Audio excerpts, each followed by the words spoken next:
It's 10 a.m. in Princeton, 3 p.m. in the UK, and 11 p.m. here in Seoul, Korea. Welcome, everyone, to the America, Europe, Middle East webinar on fundamental physics. I'll be chairing the session today, so I'll start with a simple speech, a bit filled with platitudes, I'm afraid, but I hope you'll forgive me. Uh, as practitioners of mathematics or theoretical physics, it's easy to take for granted the very global nature of our everyday work. Casual or intricate contact with a large number of people scattered around the globe occurs all the time in relation to teaching, research, or administration. I think for most of us, a friendly global community of fellow scientists is at least as much of palpable reality as worrisome news in the realm of politics or economics. The ICMS meetings for peace are intended as gentle reminders of this agreeable state of affairs and also as advertisement to the rest of the world so that the occasional observer might get a concrete sense that intensive human contact for the sake of common goals we all care deeply about happens all the time, in spite of wars, embargoes, or political crises. As practiced by our community, there's only world science, no American science, European science, African science, Chinese science, or Indian science. This is obvious to practicing scientists, and a study of history makes it even more obvious, even though political motivations have sometimes led us astray, in our times as well as in the past. Just as one example, historian Ravil Netz tells me that a notion like Greek mathematics, for example, was most likely unknown prior to the fiercely ideological histories of the 19th century. When it comes to world science, it's hard to think of anyone alive who is better equipped to tell us something about the state of affairs in fundamental physics than the two speakers we have today. They need no introduction, so I will not give one, although I urge you to read in detail the biographies I've put on the event webpage if you haven't done so already. They'll both speak about matters of great importance, each for about an hour, followed by around 15 minutes of questions, which should be entered into the chat box. Then without further ado, let's start the first session by welcoming Nima Arkani-Hamed, who will tell us about fundamental physics and positive geometries at infinity. Nima, the floor is yours. All right. Thank you very, very much. It's a tremendous pleasure to be with all of you. Let me just try to actually find my screen here. Sorry, one moment. Here we go. Okay. Sorry. Sorry for the quick technical problem here. All right, there we go. Can you see my screen okay? Yes. All right. All right, so again, it's a wonderful pleasure to be at this terrific event. I want to tell you about a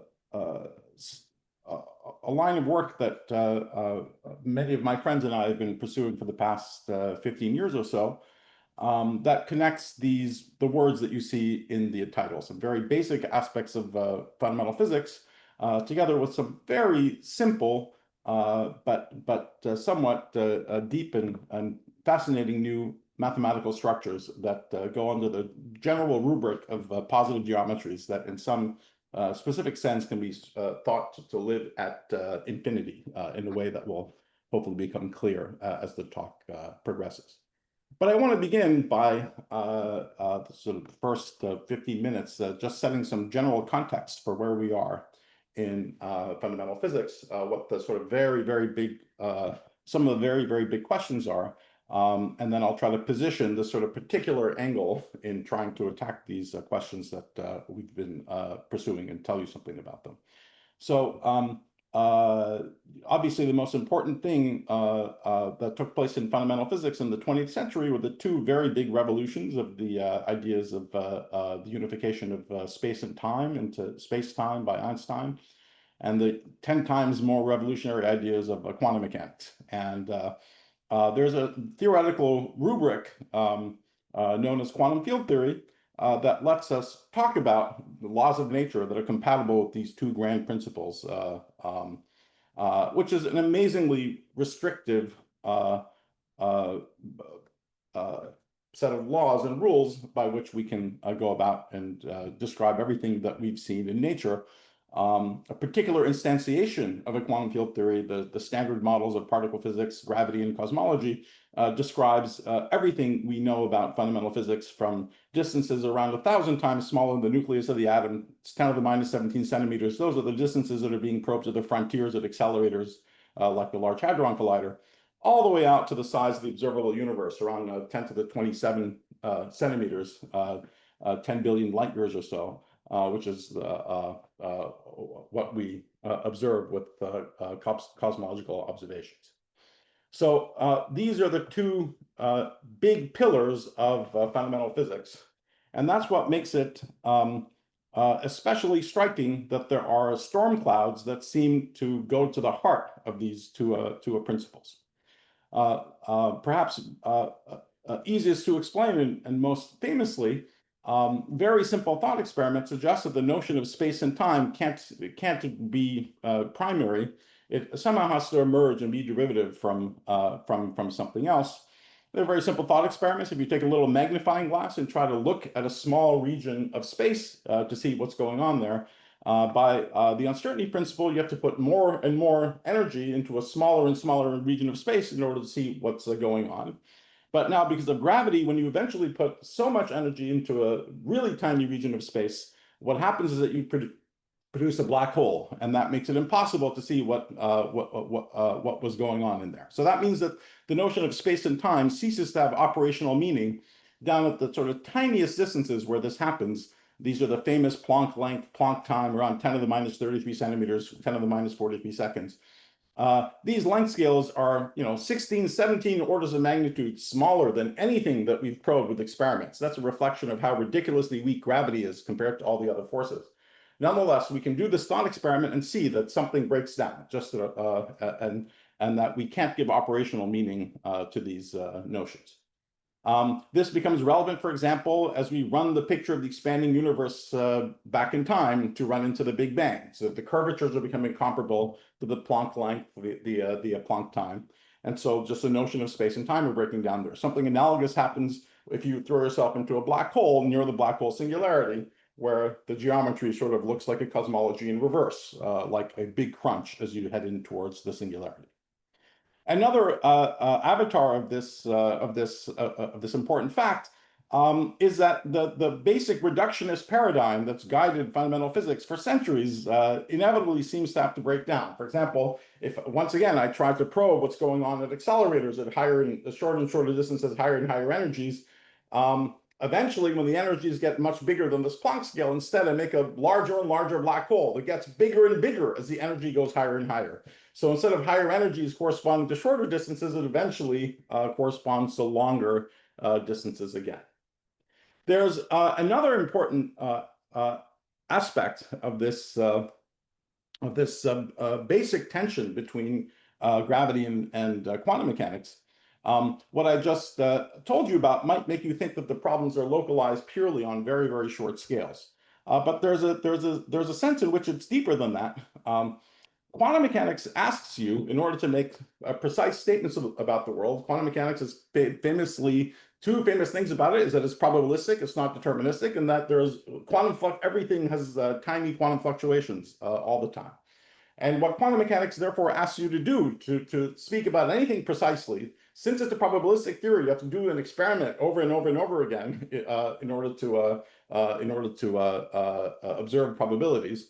But also, to get any precise numbers out, the measuring apparatus cannot have quantum fluctuations of its own. So one has to work, at least idealistically, in the limit where the measuring apparatus is arbitrarily big in order to suppress its own quantum fluctuations. So quantum mechanics asks you to divide the world into an infinite part, which is sort of doing the measuring, and a finite part that's being looked at. And gravity hates that. Gravity is universal. It doesn't like these artificial divisions of the world into two pieces. And what would happen, and this has a concrete meaning, that there's no such thing as observations that are arbitrarily precisely meaningful that can be done in a fixed size room. And the reason is if you try to make an arbitrarily precise observation, you have to make your apparatus bigger and bigger. But that inevitably makes it heavier and heavier. And if you're trying to do the experiment in a fixed size room, by the time you can't make the apparatus be infinitely large because it gets so heavy that it collapses the whole room into a black hole. And then that makes it impossible to do the experiment over and over again. This has a remarkable sort of zeroth order consequence that the only kind of thing, at least naively, we're allowed to talk about when we have quantum mechanics and gravity are not experiments that take place in fixed size rooms. Those are always slightly approximate, but experiments that start and end at infinity, where in principle we can take our measuring apparatuses off far away, far apart from each other, make them as big as we want, so that we can do the experiment over and over again and do the experiment with arbitrary precision. So the most basic kind of experiment of this sort happens to be the kind of experiment that we love to do in fundamental physics anyway, and which I'll spend a lot of time talking about in the rest of this talk. They're known as scattering processes. And since it's quantum mechanical, what we measure are the probabilities for the outcome of collisions, or slightly more primitively, the scattering amplitudes themselves that we mod squared to get the probability. So here, the apparatuses can be made arbitrarily big. They can spit out particles that come in from infinity. They crash into each other, and they go back out to infinity again. So that's an example of the kind of thing we are allowed to talk about when we have quantum mechanics and gravity. Very, very famously in our subject around 30 years ago, it was realized that there's a cousin of this kind of question that takes place not in a space-time that looks sort of asymptotically flat or even cosmological like our own, but nonetheless a perfectly nice space-time that's the best we can do in physics to talk about a universe in a box, where it really looks like a sort of a tin can. But there's a warping of the geometry in the interior of the tin can, so that the geometry is that of anti-de Sitter space. In this world, you can ask the same kind of question. What are the meaningful objects you can talk about? The answer here are that you can take your measuring apparatuses out to the walls of the tin can and sort of ping the walls of the tin can. Again, waves that go into the middle of the space, crash into each other and come back out. But the observable starts and ends on the walls of the tin can. And so it's natural to wonder whether there's a theory that only lives on the walls of the tin can that gives you the results of the experiments. And that's the kind of incredible thing that's been realized and more understood over the past 3 decades, that's possible, that there's a theory that only lives on the walls of the tin can. Remarkably, this theory is just a relatively ordinary particle theory. It doesn't have gravity, doesn't have strings or any of the fancy things that we're used to thinking about should be there when you have quantum gravity. Nonetheless, the sort of quantum dynamics at very, very strong couplings and interactions between this theory that lives on the walls of the tin can emerges out of it a description that's holographic. So it looks as if there's gravity in the interior of this space, and even strings and all sorts of other wonderful things that come along with it. Importantly, in this picture, space is sort of emerging out of nothing, or out of the sort of quantum mechanics of this system that lives on the walls. But the time, it's still a normal quantum system with a normal notion of time evolution. The time that flows on the walls of the box is the same as the time that flows on the interior. So this is kind of it's a baby step in the direction of understanding where space and time might come from. So that's a snapshot of what some of the one of the really big questions is. Where does the space-time come from? And I want to jump to maybe the sort of hardest question that we still don't quite know how to grapple with, which is that, as I said, our universe is not like that. It's not like a sort of static, infinitely old tin can. Our universe is cosmological. It's expanding. And in fact, our astronomer friends taught us in the late 1990s something shocking, which is that the expansion rate of the universe is actually accelerating. The fact that the universe is accelerating has a very striking consequence, which is that What we see out there in the universe now is what we're ever going to see. We're not going to see anything more because light or any information from things that are sufficiently far away from us can never make it to us because the universe is doubling in size at a constant rate. This is kind of a shocking thing. It's the first time that a fundamental finiteness has been thrust on us in physics. We have a gargantuan but finite amount of stuff that we have access to in the universe. And that has that opens a big Pandora's box of questions and paradoxes, many of which, again, go to the heart of this difficulty with the quantum mechanics. It asks you to divide the world into really an infinite part, which does the measuring, and a finite part that's being looked at. Well, that's impossible. That separation becomes impossible in a setting like this. So we don't even quite know what the correct observables are that we're supposed to talk about, the precise observables are that we're supposed to talk about. But it's obvious that whatever the issues are here have to do not only with the emergence of space, which is something we understand well, but also space and time. And perhaps, and this is more speculative, it's certainly something I personally believe, some kind of extension of quantum mechanics that lets us figure out what to talk about here. Here I stress that I don't mean that there's anything wrong with quantum mechanics in any of the textbook situations that we talk about. I simply mean every time quantum mechanics is able to make a precise statement, I believe it makes the correct statement. But these are situations where quantum mechanics sort of begins to cry uncle. We don't quite know how to make it say precise things, and so perhaps some kind of extension is called for. Okay, now these are obviously huge questions. You would like to know how to wake up in the morning and start working on any aspect of them. Of course, the most obvious thing to do is to study the settings and situations where the questions that I talked about hit you in the face at order one. Okay, so you want to think about what happens when you jump into a black hole and get crushed at the singularity near the black hole, or what happens near the beginning of the universe, or how to make sense of the accelerating universe. These are all places where the sort of emergence of space-time, perhaps some extension of quantum mechanics, really are necessary.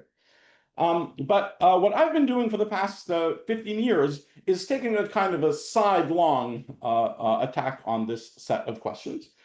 And it's motivated by a kind of a philosophy that this kind of thing, where we have to replace space-time with something else, is so dramatic, is so big a thing, that it's unlikely to leave the rest of physics totally untouched. It has to have sort of repercussions and echoes, even in parts of physics we think we understand. And you know, we've gone through this sort of thing before when we went from classical to quantum, for example. That was hugely dramatic. We lost the deterministic picture of the world. Newton's clockwork universe was gone. And yet there were clues to the coming of quantum mechanics that were sitting there in the structure of classical physics. When people discovered that you could talk about classical physics using ideas like the principle of least action, that was very surprising, because it seemed to suggest that a particle goes from A to B, not by slavishly following F equals ma, but by sort of thinking about all the ways it could go from A to B and choosing the way that minimizes the action. People back then did not understand why there was seemingly such a radically different sort of philosophy underlying classical physics. But today we understand why the principle of least action exists, because the world is not classical and the world is not deterministic. The world is quantum mechanical and probabilistic. And therefore, if you're going to jump, transition from classical to quantum, you cannot start from Newton's laws. You have to find some formulation. You have to rotate your understanding of classical physics to some formulation where determinism, which is gone in quantum mechanics, is not so important. Okay? And that's indeed what we see in the principle of least action. Determinism kind of comes out as an accident in the end, but the principle of least action way of thinking about classical physics is the correct way to make the jump to the next level of description. Well, we might be in a similar situation today. And if you pursue this philosophy, it says that what we should do is try to understand ordinary physics, not exotic things near the Big Bang or inside black holes, but also completely ordinary physics. We should understand ordinary physics where we normally think we need the ideas of space-time and quantum mechanics in a crucial way in order to sort of make predictions. We should see if it's possible to think about ordinary physics in a new way, which does not do that. And that's what we're going to do for the rest of this talk. So we're now coming crashing way back down to earth, very, very concrete and simple things after this highfalutin discussion. So we're going to talk about that. We're going to talk about the scattering process of elementary particles. Now, I stress these are things that happen all the time in the real world when you look outside your window. In a sense, every process we see is the concatenation over and over and over again of the scattering of elementary particles. Of course, this is also something that our experimental friends love to measure at accelerators like the Large Hadron Collider. So here is a picture of the area outside Geneva where protons are accelerated to 0.9999999 times the speed of light when they crash into each other. And what we really care about, the protons are made of quarks and gluons, and what we really care about are the sort of head-on collisions of the sort of quarks and gluons that are inside the proton. So, some quarks and gluons will go in and some particles will come out. And by measuring the properties, the directions and energies and other properties of the particles that come out, we learn something about what the scattering process is. Ultimately, we learn something about what the laws of nature are doing at these very high energies and short distances. Okay, so those are the objects that we're going to talk about. And the normal way, so these, of course, have to be computed to high precision to even interpret the results of experiments at the accelerators. But the normal way to think about this, physics has been understood since the 1940s and 50s. It goes back to Feynman and friends. And what we're supposed to do is to think about every possible history for how this collision could have taken place. So here's an example of 2 particles going in and 4 particles going out. So we'll sometimes call this a 6-particle amplitude. And these are some of the simplest pictures that you can draw. Here are the particles that are scattering the gluons that hold the quarks together inside protons and neutrons. So here's 2 gluons going in, 4 gluons coming out. And there's sort of 2 basic interactions. This is standard textbook physics where 3 gluons meet at a point, 4 gluons meet at a point, and we sort of add up all the different ways that we draw all the possible ways that this could happen. So Feynman tells us that the quantum mechanical amplitudes are a sum over space-time histories of e to the I, some action. The action is supposed to be local. We're summing over space-time histories. So you see this formula has all the principles of fundamental physics in it. There's the space-time histories here that's in a local action, so that's the space-time part. And we're supposed to sum over all of them in order for the object to be quantum mechanical. Okay, so that's a standard way of thinking about things. As I said, this is ordinary physics, nothing exotic. Naively, there's nothing interesting going on here. Okay. Other than the sort of practical fact that as you start doing the calculation, there's an explosion of complexity, apart from the very simplest process where 2 things go in and 2 things go out. If you need to know 2 things go in, 3 things go out, 4 things go out, by the way, at experiments to accurately figure out what's going on, you need to figure out sort of 2 things go in, 8 things go out, 9 things go out, sometimes even. So you do need practically to get up to such high numbers. So there is an explosion of complexity, but that's fine. It looks complicated. There's no reason every answer in physics has to be simple. Part of the chauvinism of the subject is to declare as interesting those questions that have simple answers and engineering those questions that have complicated answers. So this looks like engineering and not something necessarily exciting. And in fact, when you do the calculation, it looks horrible. Okay, so there's many diagrams, tremendous complexity, like 100 pages of algebra that look like this. But something incredible happened around 35 years ago, is that the people who did these calculations because they had to discovered that there was a tremendous cancellation. And the intermediate results look horrendously complicated, but the final answer was stunningly simple. For example, if the gluons have a spin, they can spin either in the direction of motion or opposite to the direction of motion. It's like polarization for light. And for a particular pattern of polarizations, actually for all of them, but this is one where it's particularly simple, all of those sort of 100 pages of algebra collapse to a single term. Okay, so these little brackets are roughly the square roots of the dot products of the corresponding four momenta. We won't need to know what they are in detail for the rest of the talk. But this, I think, should be enough. This is kind of amazing. I think back then it was not at all recognized that this was the tip of a big iceberg. If people thought maybe it was an accident or, it was because it was a very special system for various reasons. Today, we know it's a tip of a very, very big iceberg. But one thing which is sort of clear, at least your first reaction to this, is that the standard picture of textbook physics, what it does is that its purpose in life is to manifest the rules of space-time and quantum mechanics. That's its whole point. And it does so beautifully, but doing that also makes you think that the answer should be 100 pages of algebra when in fact it's one term. Okay, so that suggests that somehow there should be a different way of conceptualizing what this physics is, where space-time and quantum mechanics are not the stars of the show, but something else is the star of the show. And that if we understand what these sort of new structures are, we might then be able to read backwards in this situation how space-time and quantum mechanics arose. And see, again, this would be the analog of discovering the principle of least action that does not have determinism. The principle of least action makes many features of classical physics that were kind of obscure in the F equals ma equation of motion way of thinking obvious, but it wasn't deterministic. And you can then also see how determinism sort of came out as a consequence of this different starting point.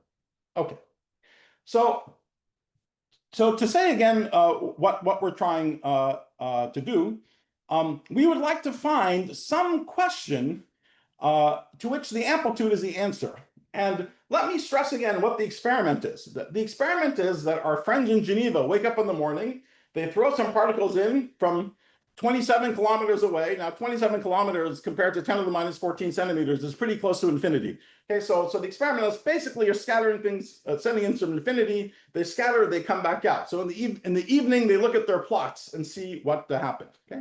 So, in other words, the observation is taking place at infinity, but the question is, what gives rise? What's the sort of rational, what's a rational explanation for what happened? And it's a theoretical physicist that comes in and says, oh, you know what happened is that inside the proton there are these quarks and gluons, and this quark hit that gluon, and this thing came out, and that happened, and so on.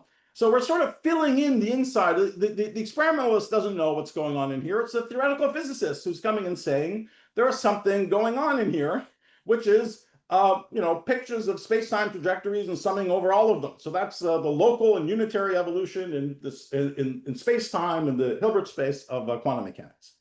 So that's the conventional question to which this experimental result, this amplitude, is the answer. But we want to find something else. So we want to find another kind of question. We don't want to imagine sort of filling in this picture with the interior of space-time or evolution in Hilbert space. We want a question that's directly formulated in the space of the data that specifies the experiment, which is just the energies and momenta of the particles going in and going out. We want to find a question in that space, and hopefully, if we find what that question is, we should be able to understand why the answer to that question could also be interpreted in the conventional way by filling in the picture. But that does not have to be thought about that way. And this other way should make the sort of astonishing simplicity of the final answer more manifest. And so coming back to the sort of the underlying goal, the hope is that this kind of thinking, this kind of structure that does not put the rules of space-time and quantum mechanics in, but gets them out in the settings where we know nothing is modified, might give us a sort of a springboard to understanding more deeply where these concepts come from, eventually in the settings where we don't actually have them. Again, very much as the principle of least action could ultimately naturally deform to the sort of Feynman path integral picture of quantum mechanics. All right. Now, so that's what we're going to be talking about for the rest of the talk. One more general comment, a few more general comments, and we'll actually just go through some concrete examples. But I want to stress that whatever it is, the structures that might underlie space-time and quantum mechanics, whatever they are, they obviously must involve new physical ideas and new mathematical ideas. There's sort of no way, if we don't have the sort of standard apparatus of Lagrangians and path integrals and all the usual stuff we teach in quantum field theory courses, if we're not going to have that, the final answers are not trivial functions. They're very intricate, rich, objects, if we're going to get them from somewhere else, obviously some interesting new mathematical ideas also have to be at play. And so we should be looking also for this. So sort of simple and deep, but very likely sort of more abstract, less intuitively connected to local space-time geometric things than we've been accustomed to before. So I want to just give you a picture of what the physical ideas, and then something about what some of the mathematical ideas are, and then we'll then spend the rest of the talk going through sort of one vignette of what this looks like, that's sort of self-contained, that you can understand, just so everything isn't blah blah blah abstraction. So one of the important ideas here is this notion of on-shell versus off-shell. So when you have a particle moving along, it has some energy and has some momentum. And Einstein tells you that the energy squared minus the momentum squared is always the same and is given by the mass squared of the particle. So this constraint between the energy and the momentum is said to be the mass shell constraint. That the shell is referring to some sort of hyperbola in energy momentum space that's defined by this equation. Okay, so real physical particles have a mass and they live on the mass shell. But when we draw these sort of famous pictures of Feynman, so we have a scattering process like this, when we draw this sort of this particle here, we often call it a virtual particle. I'll come back to that point in a moment. But the important point is that the momentum of this particle here, for example, if this has momentum P1 and P2 going out, this would be like P1 minus P2. And this guy, if P1 and P2 are on shell, there's no way in general that capital P is on shell. That's good because Feynman also tells you there's a rule associated with the presence of this guy. It's called the propagator. It goes like 1 over P squared minus M squared. And it's good that generically P squared is not equal to M squared. Otherwise, the amplitude would be infinity all the time. Okay, so these momenta that occur in the pictures of Feynman are typically off shell. So the physical particles are on shell, but the momenta that occur in the inside are off shell. And this is also the sort of distinction between real and virtual particles. When we draw these pictures, we have the sort of lines coming in and going out. Those are real particles. They're real. They propagate out to infinity. They go click, click, click in an experimentalist detector. But when as theorists we fill in the inside of the picture, everything in here are virtual particles. As you can see, they propagate over finite distances. And these virtual particles are really a sort of a convenient fiction in the standard formalism that are needed to manifest the rules of space-time and quantum mechanics. And they're also 100% the origin of all the horrible complexity that we saw in those examples.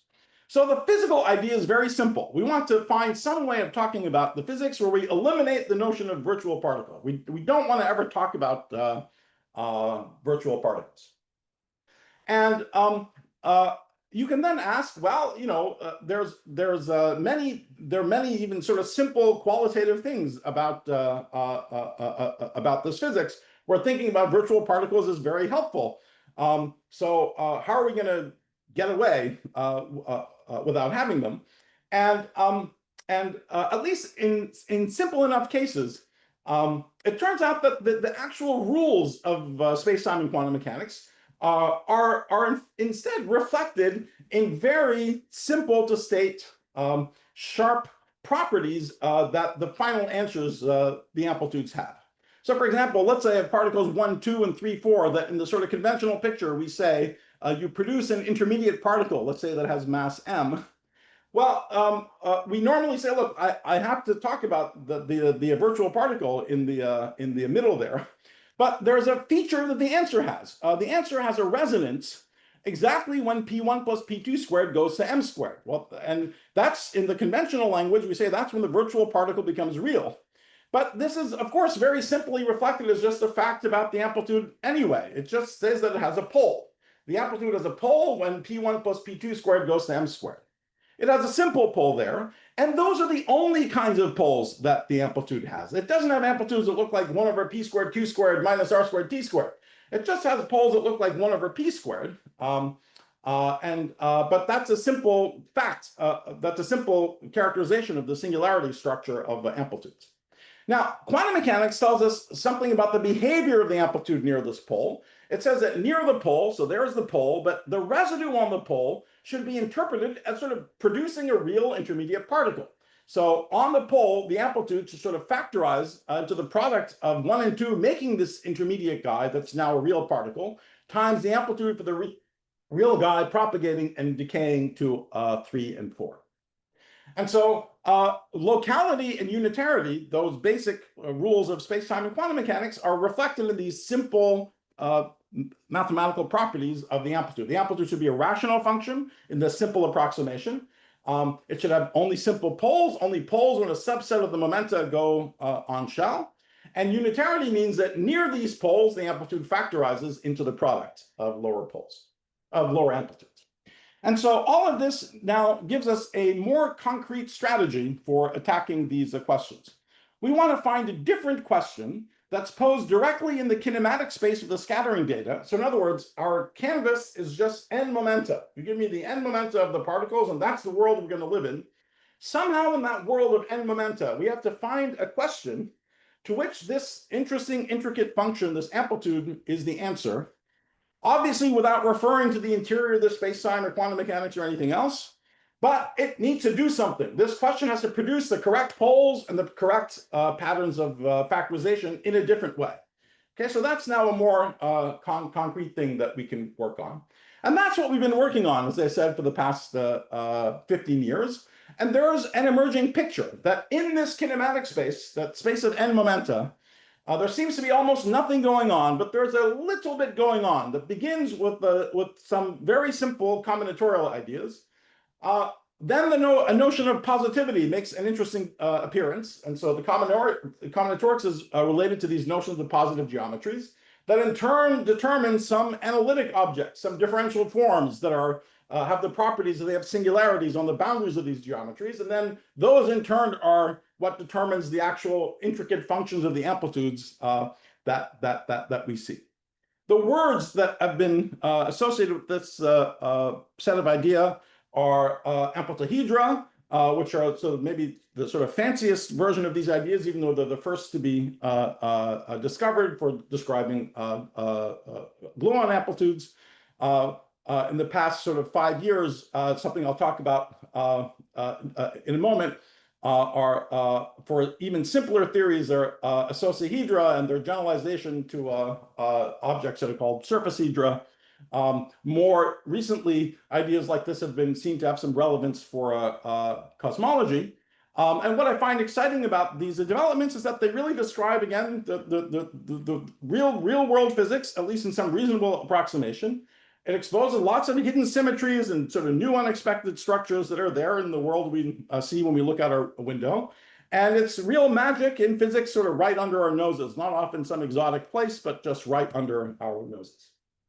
Okay, so before we get into our vignette, because in the rest of the talk, I'll really just be drawing a lot of pictures and talking about geometries, I want to say a word about what this notion of positive geometry is and how it determines sort of functions, which are the amplitudes. I've stressed that the amplitudes are these very interesting functions.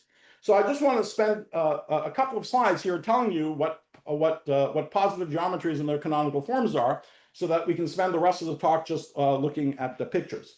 So a positive geometry is a region P in some space which has the property of having boundaries of all codimension. So for example, a triangle or a square, the interior of a triangle or a square is a positive geometry because it has the interior is two-dimensional, it has edges that are one-dimensional, it has vertices that are zero-dimensional. So it has boundaries of all codimension, but the inside of a circle would not be a positive geometry because it doesn't have vertices. Okay, so it's a region with boundaries of all codimension. It's a real geometry. The word positive here has positivity has many avatars, but at the most basic level, when you want to talk about the interior of a region, the interior of a region can be thought of as the sort of weighted average of all of its vertices, but with positive weights. So if you want to sort of span the interior of some region spanned by a bunch of points, you take a positive weighted average of all of those points. That's the first sort of notion of positivity. There are a number of others. But this is a real, in fact, sort of positive geometry. But interestingly associated with these regions are certain canonical differential forms that live in this space, top forms that live in this space. And they're uniquely determined by having logarithmic singularities on and only on, crucially and only on, the boundaries of a P. So logarithmic singularities means that locally, omega looks like the wedge product of a bunch of dx over x's. Okay? So this is a geometric object, but this is some complex analytic form. And it turns out this is the object that determines the amplitude. So in a precise sense, in all of our examples, the amplitude is the canonical form. Sometimes you have to strip off some factor to get a function rather than a form, but anyway, the amplitude is essentially the canonical form. These geometries in the end will live in the kinematical space, in the space of the n momenta, essentially. And they will largely be determined by combinatorial ideas. But I just want to give you a flavor for how you get these canonical forms already in really simple examples, just so you see why something so simple can still have a lot of richness coming out of it. Let's do some very simple examples. So let's say you have an interval. So here's an interval between A and B. So this interior, this is my positive geometry, and the canonical form that has logarithmic singularities on the boundaries of the space is a dx over x minus a for this edge, and dx over x minus b for this edge. But interestingly, I have to put a minus sign here. These are oriented objects. I have to put a minus sign. There's a minus sign there because if I put a plus sign, this would have also a logarithmic singularity at infinity. And that's the important point. It cannot have logarithmic singularities anywhere other than the boundaries of the space. So that's why it does have a minus sign. So for example, if you have the interior of this triangle in 2 dimensions, the canonical form would just be dx dy over the linear equations that define the triangle. So that's fine. And you can check that if you take a residue on this when, let's say, x goes to 0, then I'm left with a 1 form, which is dy over 1 minus y, which is exactly the canonical form for that edge, as we saw in this one-dimensional example. But let's say already you do something slightly more complicated. You want to know what is the canonical form of this little quadrilateral. Well, if you just directly want to apply the definition, you're looking for a 2 form that has singularities when obviously on all these edges. So it should have a factor of whatever the linear equations are that cut out these lines L1 through L4. But that would not be enough, because that would also have singularities, let's say, where L1 and L3 go to 0, which would be this point here, or where L2 and L4 to go 0, which is that point there. And again, we're supposed to have singularities on and only on the boundaries of our space. And therefore, this form has to have an interesting numerator that puts a 0 on these unwanted places in order to give us the right answer. If you do this for a pentagon, there's a more interesting place on the outside. There's a conic that passes through the 5 bad singularities, and that conic has got to be the thing which occurs upstairs. So even in the simplest case of sort of polygons in the plane, this notion of a canonical form gives rise to very rich and interesting objects.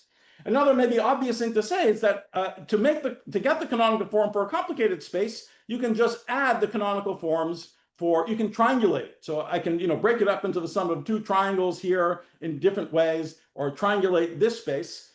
Since we know the canonical form for triangles, if we add the canonical forms together, the sort of singularities they have on the interior edges cancel. So triangulating spaces gives another way to produce canonical forms.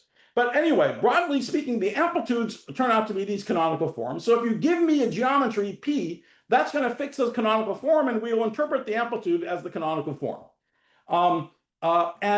This definition of the canonical form also tells you that the singularities of the amplitude, the poles of the amplitude that we've said are so important, are, well, the singularities are precisely the boundaries with this region P.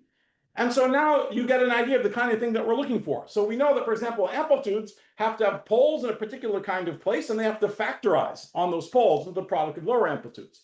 So that means that we're looking for some kind of sort of shape which has facets of a particular type, and that when we go to those facets, we should see that the facets look like direct products of lower objects of the same type we were looking for. Okay, so There's a number of examples of this phenomenon, as I've mentioned. I think I won't spend time on this slide. This was just meant to be impressionistic about how, in the case of the story of the epiclahedron, we begin with combinatorial ideas, elevated to geometric ones with the notion of positivity enters, and ultimately to geometries. But let me just move on to the self-contained vignette for the last part of the talk. So what we're going to do is now talk about the very simplest theory you could imagine talking about. They're going to be just scalar particles, so they don't have any polarizations. I won't explain what it means here, but these particles also carry a color. And the importance of that here is just that when we draw the diagrams, all the diagrams should be planar. So for example, if I have a 4-point scattering, I can draw this diagram and that diagram, but not a diagram where 1 goes out to 3 here and 4 goes out to 2 there. Okay, so all the diagrams have to look planar. So here's an example. These are the 2 diagrams for 4-point scattering. There are 14 diagrams for 6-point scattering with different interesting topologies and so on. Now, one thing you see from these pictures immediately is that the only poles that the answer has are when sums of consecutive momenta go on shell. Okay, just for example, from here, we can have P1 plus P2 is the momentum here, P2 plus P3 is the momentum here, P1 plus P2 is the momentum here, P1 plus P2 plus P3 is the momentum here. So it's all consecutive momenta. And there's a very natural way to sort of capture all the momenta as well as what these singularities look like just by drawing the following picture. The conservation of momentum tells us that all the momenta add up to 0. So if I just draw them tip to toe as vectors, I'll get this sort of closed polygon. Okay.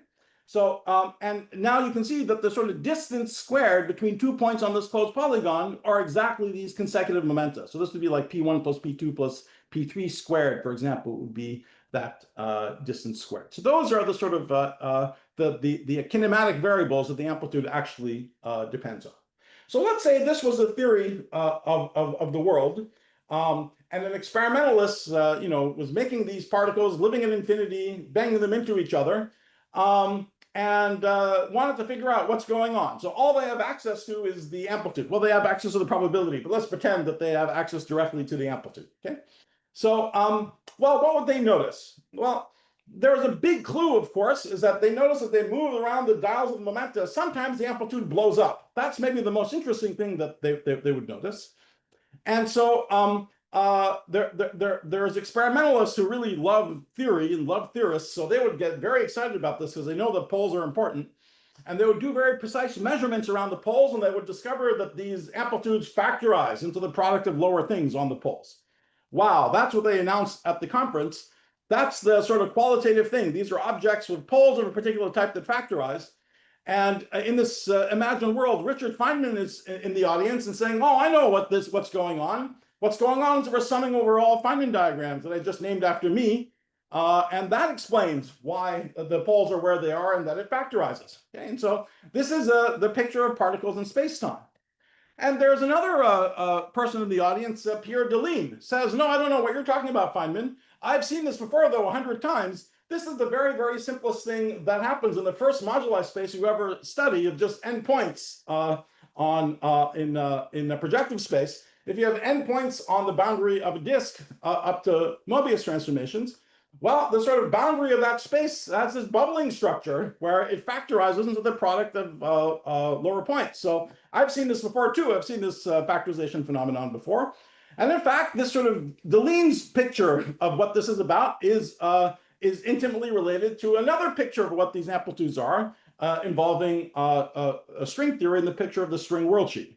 So what I'm trying to say here is that if factorization is the star of the show, then that's related to the pictures we've had for decades for what for what these amplitudes are about, either sort of particles in space-time or a string worldsheet.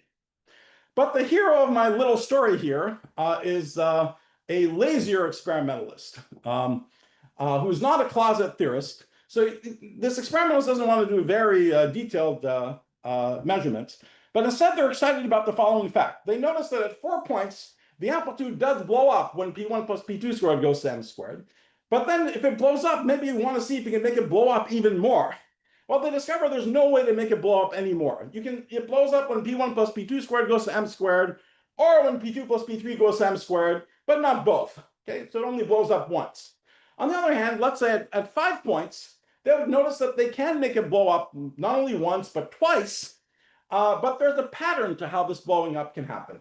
They can, for example, put P1 plus P2 squared to m squared, and then P1 plus P2 plus P3 squared goes to m squared.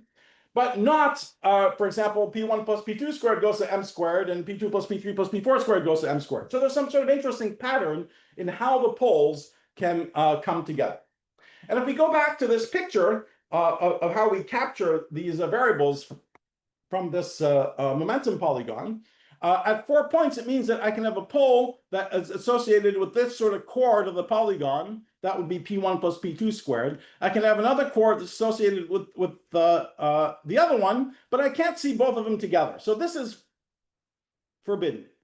If I go at 5 points, I have a pole when, let's say, P1 plus P2 squared goes to m squared, and P1 plus P2 plus P3 squared goes to m squared. So these are allowed, but the other ones where the chords cross are forbidden. So there's some interesting pattern in how these things come together. If we kind of look back to the conventional Feynman diagram picture for what's going on, then it's clear that what is allowed are patterns of poles that are non-crossing. And in fact, the maximum number of the poles that are non-crossing that you can have correspond to what you see in individual Feynman diagrams. So individual Feynman diagrams are exactly the same as sort of triangulations of this n-gon. But crossing chords are forbidden. So this fact that crossing chords are forbidden is precisely locality.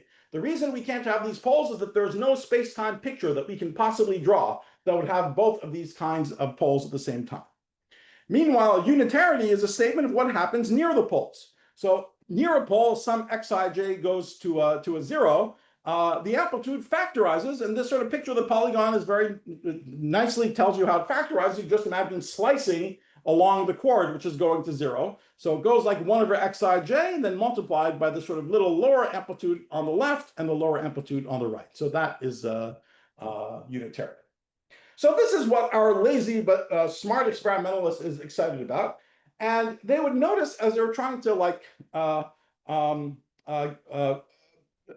show this data in their conference talk in our imaginary world, that the pattern of which poles can come together actually can be captured by a shape. So let's start with this sort of example at 5 points is a little bit more non-trivial. So, I can have this single pole here. I could have this other single pole here. So I'm going to represent this with sort of edges of this shape, and 2 of the poles coming together. Well, this pole can go along with that pole. They don't cross each other. So 2 of the poles that can occur together, I'm going to associate with a vertex. So it turns out to be completely coincidental that the picture is, again, a pentagon at 5 points. But you can convince yourself it's very slightly non-trivial that it's possible to put all the pattern of how the poles can come together and associate them with the edges and vertices of this picture.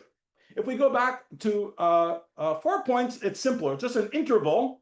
And on one end of the interval, I have this sort of pole that I can have. On the other end of the interval, I have that pole. You can think of the interior as no poles at all. Okay, so all right. So the pattern of how the poles come together has a shape. Does this extend to a higher end? Well, this experimentalist, after all, is not a mathematician and is not the mathematician named Jim Stashev who figured out what this looks like in the 1960s. But they might just do the following. They can certainly, just measure how many poles can come together.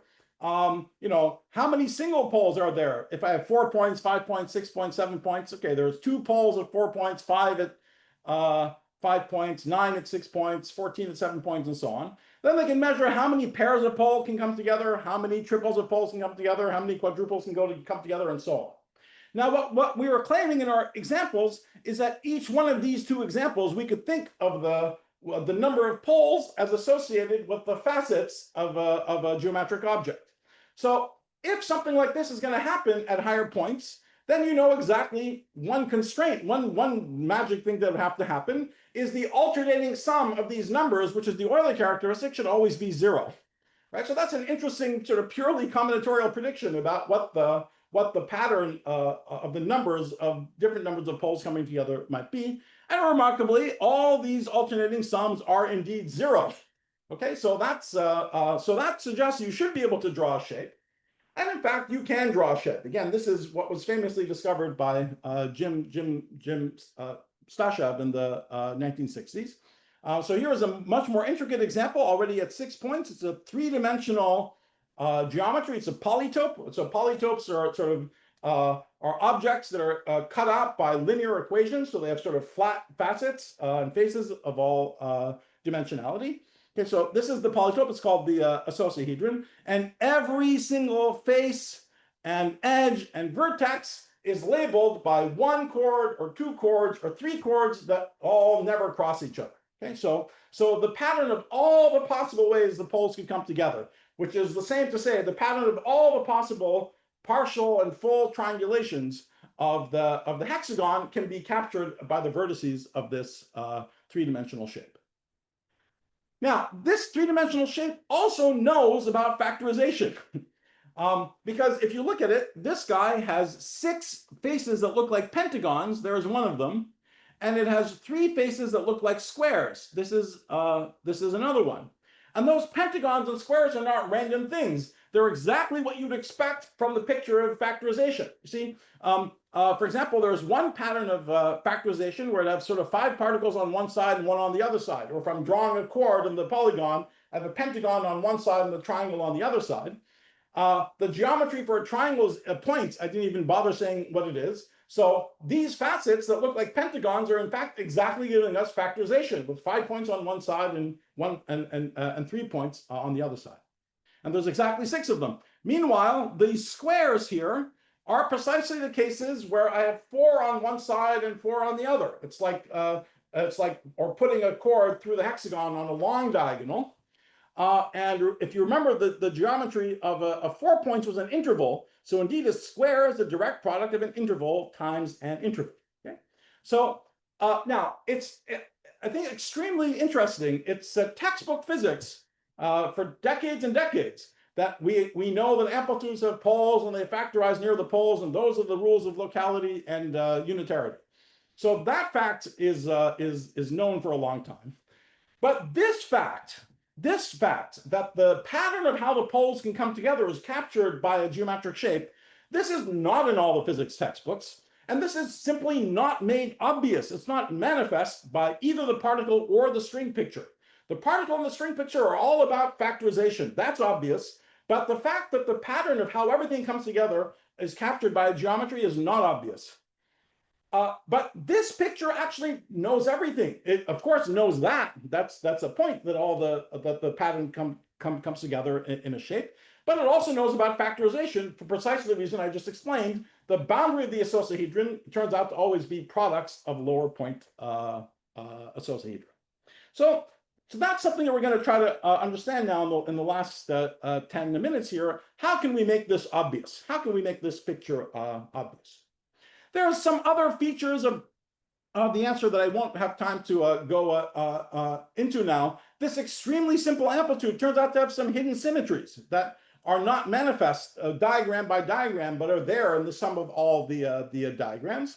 And that ended up being associated with a very particular way of cutting out the icosahedron that we discovered back in 2017. If you look at this picture, it's sort of combinatorially exactly the same as the previous one, but you see it's a very specific kind of way of cutting out the object. It has lots of the parallel faces and so on. So this is a particular realization of the icosahedron. We'd like to understand where these things come from. All right, so now I want to explain how simple ideas of positivity in kinematic space gives us a relation between these ideas. So positivity, polytopes, and particles. Okay, so let's go back to our picture. What is our canvas now? What is our space? our space is simply the space of the xij, right? Those variables xij, that's what the amplitude depends on. Roughly speaking, you might naively think the amplitude is dependent on the particle momenta directly, but we know by Lorentz invariance, it only depends on dot products of the momenta. So they only depends on sort of pi dot pj. So they depend on these pairs. And instead of just working randomly with all the pairs, a nice basis for all the pairs are in fact all of these xij's. So all of these xij's, these distance squareds of my polygon, give me a basis for all the possible dot products that I can build out of the momenta. So that's my kinematic space, is a space of the xij. And so that's our challenge. That's all we have. We have xij, and in the space of xij, we somehow want to discover the icosahedron. So how is that going to happen?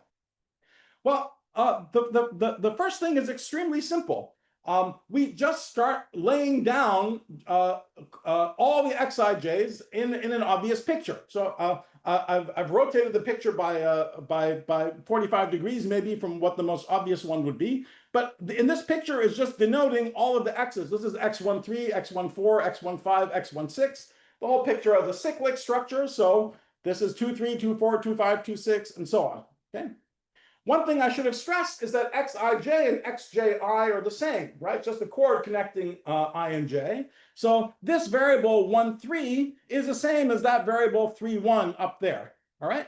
So, already here, it's going to be useful, just imagine this as a grid on top of a continuous picture for a second, to give this, that's why I call this a kinematic spacetime. This has nothing to do with the ordinary spacetime. This is just some way of thinking about these kinematic variables. I want to imagine that this is a time direction and this is a space direction. So the identity between ij and ji is this little sort of Mobius identification between xt and 1 minus x and 1 plus t.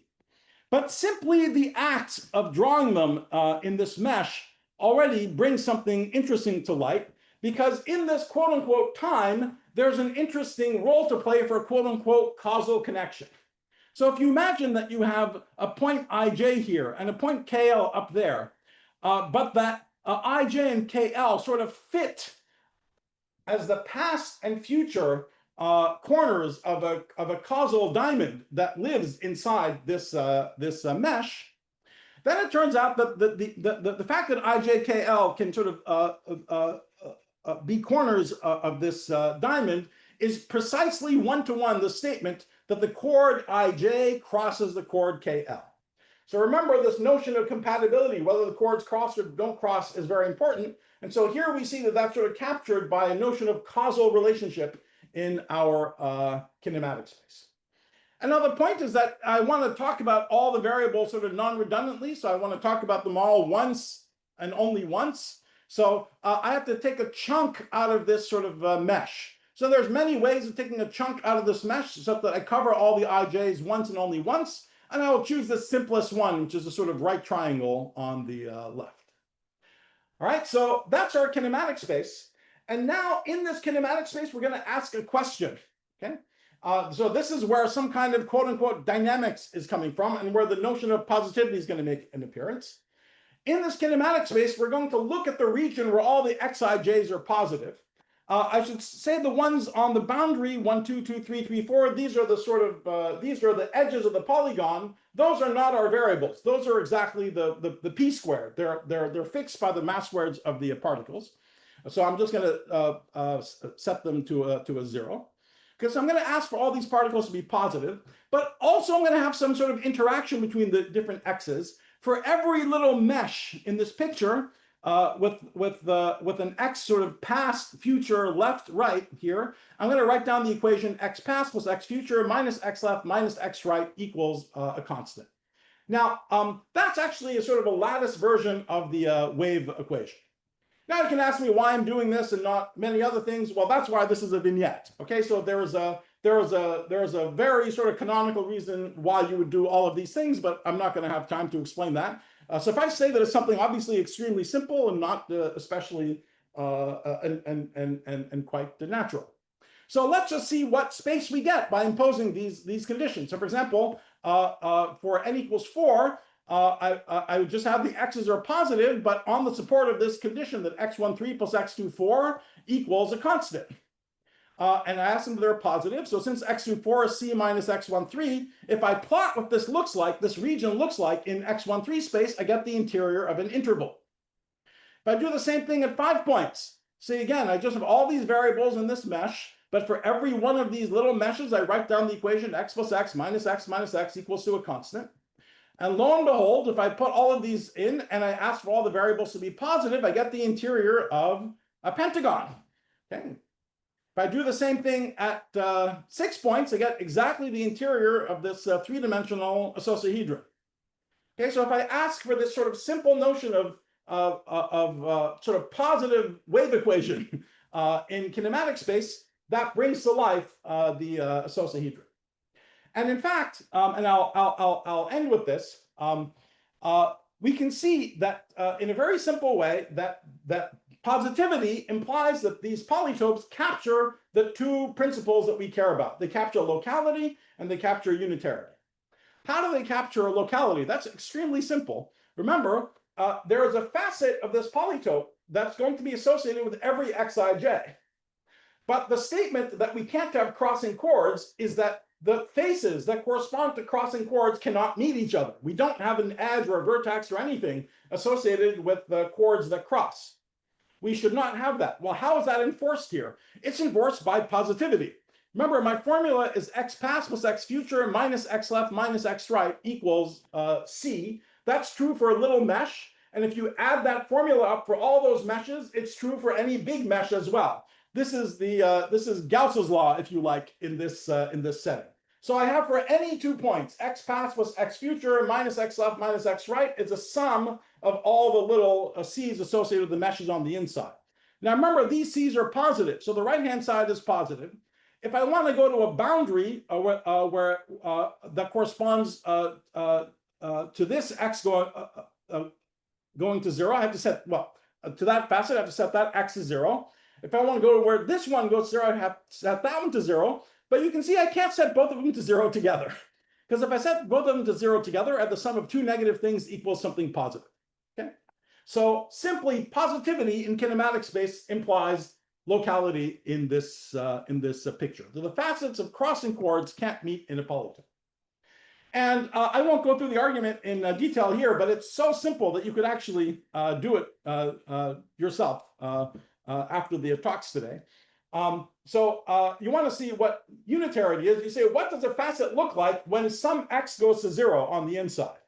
Well, so let's say you put this x to 0 on the inside. I'm drawing it sort of in a continuum just so the picture is not cluttered. Then, well, one immediate thing that you can see is that if I shoot out the sort of light rays out of this point, all of the x's in this shaded region, none of them can go to 0 because, again, they would be incompatible with this x, okay, for the reason that we just talked about before.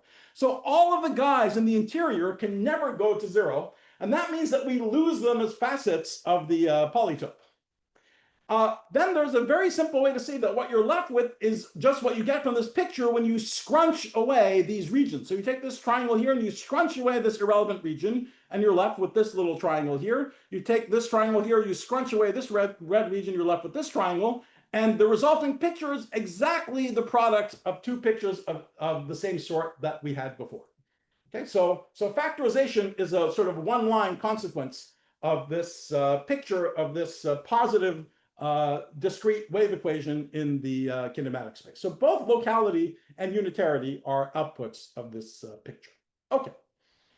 All right, I think that's all I will say. There's just one more qualitative comment, which is that so this picture then does make it obvious that there is a geometry that captures all of the pattern of how the poles go together. It makes locality obvious. It makes unitarity obvious. It knows more things than the sort of conventional picture for these amplitudes involving particles and strings.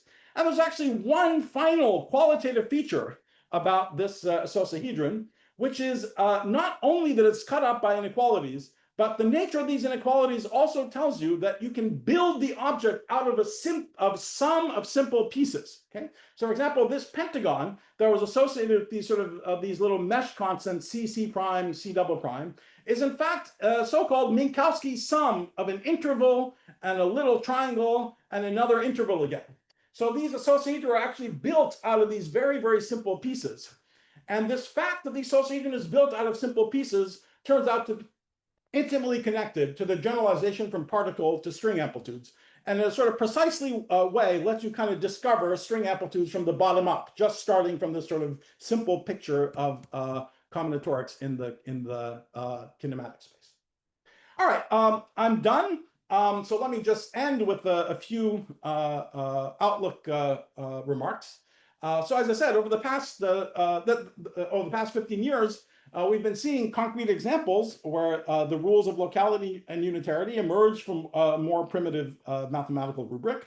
We saw sort of one just little vignette of it in the past 25 minutes.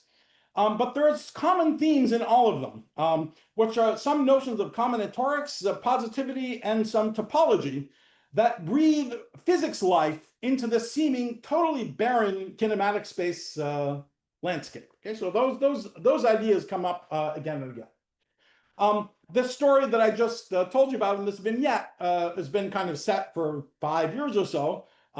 But the past 2 years have seen, to my mind, an important extension of these ideas much closer to the real world, not just for these toy theories of scalars, but real theories of other colored particles we actually see in nature, pions and gluons. And it's not just pretty pictures, that there's hidden symmetries that allows you to calculate lots of things that you couldn't calculate before, and there's lots of magical properties that were totally hidden in the usual diagrammatic picture that become completely obvious when you think about it in this combinatorial geometric way. And there have also been very recently, just from back in December, the beginning of an extension of these ideas from particle physics to cosmology. So it's been long known to people studying analogs of scattering amplitudes in cosmology that there's great similarities between amplitudes and cosmology, but cosmology is sort of richer. If I say in one word, if amplitudes are about triangulations of an n-gon, then cosmology, and with every triangulation is some diagram, cosmology, you begin with a diagram, but you do even more with it. So you not only look at a triangulation, but then you look at all the collection of nested subpolygons that you can build on top of the triangles underneath. And you have to sort of capture the cosmological observable as a sum of over all of this collection of nested subpolygons. So you can ask whether there's an object that captures all the combinatorics of nested subpolygons in the same way icosahedra capture the combinatorics of triangulations. And this is a new object that we discovered back in December that we're calling cosmohedra. But I won't say anything about them here. If you stare at the picture, you'll see there's lots of nested subpolygons in them. But what's fascinating about them is that they're totally related to icosahedra. In fact, you can sort of get from icosahedra to cosmohedra by shaving off the icosahedron faces in a canonical way. And that's sort of fascinating that such a simple procedure sort of lifts you from amplitudes to cosmology. And it's reflected in things that we understand about the relationships between the corresponding observables. Just to make a final comment, why is it that we're seeing these kinds of mathematical ideas? I think it's fair to say that this kind of mathematics has not interacted in a serious way with theoretical physics before. Combinatorics, total positivity, these are not sort of fancy schmancy Calabi-Yau manifolds. This is like super basic, n vectors, simple inequalities. This is almost high school math. But they're a little alien. They're a little more abstract than we're used to thinking about in physics. And I think it's inevitable. Because going back to the beginning, our kinematic space is just a space of these n momenta. And in this space, there's nothing. There's no time. There's no notion of locality. There's no metric. There's none of the usual stuff that we rely on as physicists to sort of breathe physics life into a space. There's apparently almost nothing. And so it's inevitable the only structures that are left have to be essentially combinatorial. And that's what we see over and over again in our examples. That you start with something as innocuous as n-ordered vectors, but one or two words enter, like they have to be ordered in some way because the particles are colored. And that allows notions of positivity to enter that turns into these geometric notions, and all this sort of richness comes out seemingly almost from nothing, from these very arid spaces. But I think it's inevitable for this reason, because of what we're trying to do. We're trying to understand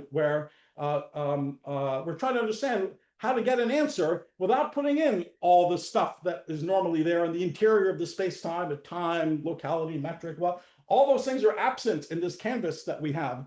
And so it's inevitable that it has to look something like this. And hopefully we'll see in the next decade if these ideas actually get even closer to describing a reality. Thank you very much. Well, thank you so much for the wonderful lecture. We have some time for some questions. We're running a little bit behind, but I think it's okay for this rather informal meeting. Nima, could I start with a very stupid question? It's incredibly naive, but so you were getting from these combinatorial structures, you said, to quantum mechanics and space-time. And I somehow it felt like you were motivating most of the discussion in terms of amplitudes. But what kind of space-times do you get out of this? Yeah, no, just to be very, very, very clear, I'm not talking about. I'm talking about just flat space. You know, nothing, no Yeah, interesting cosmology, no black hole geometries, nothing. Boring flat space.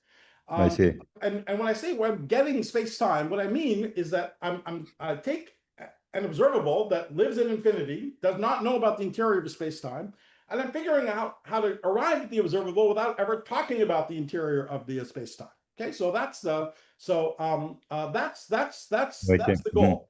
What we're seeing is how you can get results that we normally think we must attribute to space-time and quantum mechanics. We're seeing how we can get those results without without using the usual formalism. Okay, so we're sort of trying to tie our hands behind our back and get the answers anyway in another way. Of course, what's amusing is that it turns out not to be tying our hands around our back after all, because the standard space-time picture makes the answer seem very complicated, and thinking in these other ways makes it seem simpler. So it doesn't actually end up tying your hands behind your back. It actually sort of liberates you to see what the simplicity in the answer actually is. But what we're precisely seeing is how we can get the answers in a different way, and how the properties that the answer has that we normally think reflect, aha, this is how we know that it's a local space-time process. This is how we know it's quantum mechanical. This is how we know because the amplitude's factorized. This is because there's poles in these places and it factorized. We see how to get those properties as answers to different questions. We are not claiming. I mean, I think it would be more and interesting to see. Could you start from this picture and go all the way back to something like a Lagrangian or a path integral, or can you sort of rebuild the whole picture back? Very probably you can, and I don't think it's super interesting to do because it's sort of more or less guaranteed to work. It's more non-trivial to be able to do it at all from a starting point that does not put those things in. But what it's telling us about the sort of deeper questions for the motivational part of the first 15 minutes of the talk, we have zero idea. I mean, so I'm not remotely claiming that this is yet telling us anything about what's happening at the Big Bang or in black holes or gravity, any of those interesting. I'm not saying nothing about that. I'm just saying that for this sort of other strategy for attacking these problems, of looking under our noses to see whether there's a way of formulating physics that doesn't rely on principles we think we're going to lose, it appears to be possible, and it appears to tell us interesting things. All right, thank you. Nazra, did you have any questions before we take other questions from the audience? Well, one question of sorts. Nima mentioned that we had trouble, that we can't really probe the Planck scale experimentally because nature fights back. It did occur to me that LIGO measures incredibly small distances, not in the sense you described, but they can measure the change in the position of a mirror to roughly the same length that's probed at the LHC. And it made me start wondering whether, in principle, one could, by a LIGO type experiment, measure the mirror position of the Planck scale. It sounds fanciful because you need such incredible energy densities in the light wave oscillating between the mirrors. I think that's going to be what's going to hurt in the end. Exactly that. But yeah, probably the mirror melts. But I think I do think, well, as you know, better than me, this kind of thought experiment has been talked about, I think, going back to Pauli, maybe even certainly a very, very long time, about what about the sort of limitation of probing very, very short distances. But he was more thinking along your lines. I thought that LIGO was a variant. Right. But I think but the reason you said is what's going to make it break, I think. Probably. Anyway, Right. their power bill is going to explode before they're next, I believe. That's for sure. Right. There aren't many questions in the Q&A at the moment. Yeah, I'm sorry, I went over time as well. So no, that's all right. There There is just transition here's a general. If people have questions, I'm happy to take them afterwards as well. So Sure. There is one general question from James Tompkins. He says he was very interested in your examples from history, like the principle of least action. Do you think that reflecting on historical theories and how they were superseded is a useful activity for physicists? Are they not looking to make progress today? all I can say, I'm not the first person to say it, but history and physics never repeats itself, but it does rhyme. And so, I think it's useful to know something about the history of the subject to take inspiration. On the other hand, nothing ever happens the same way twice. So it's just rough inspiration, but at least the example I gave at least gives so something to keep in mind for what it might look like. But whether things are useful or not is only judged a posteriori. Yeah. Thank you. It is a weakness of my own, though, I should say. I do enjoy it. So it's, thank you. Well, in that case, thank you. If people aren't too tired, maybe we can move on to the second talk, where Edward Witten is going to tell us about black hole information, right? Okay. Thank you. Over to you. Yes, okay. So, sorry, black hole thermodynamics. yeah. So first of all, thanks very much to Min Young and the ICEMS for this invitation.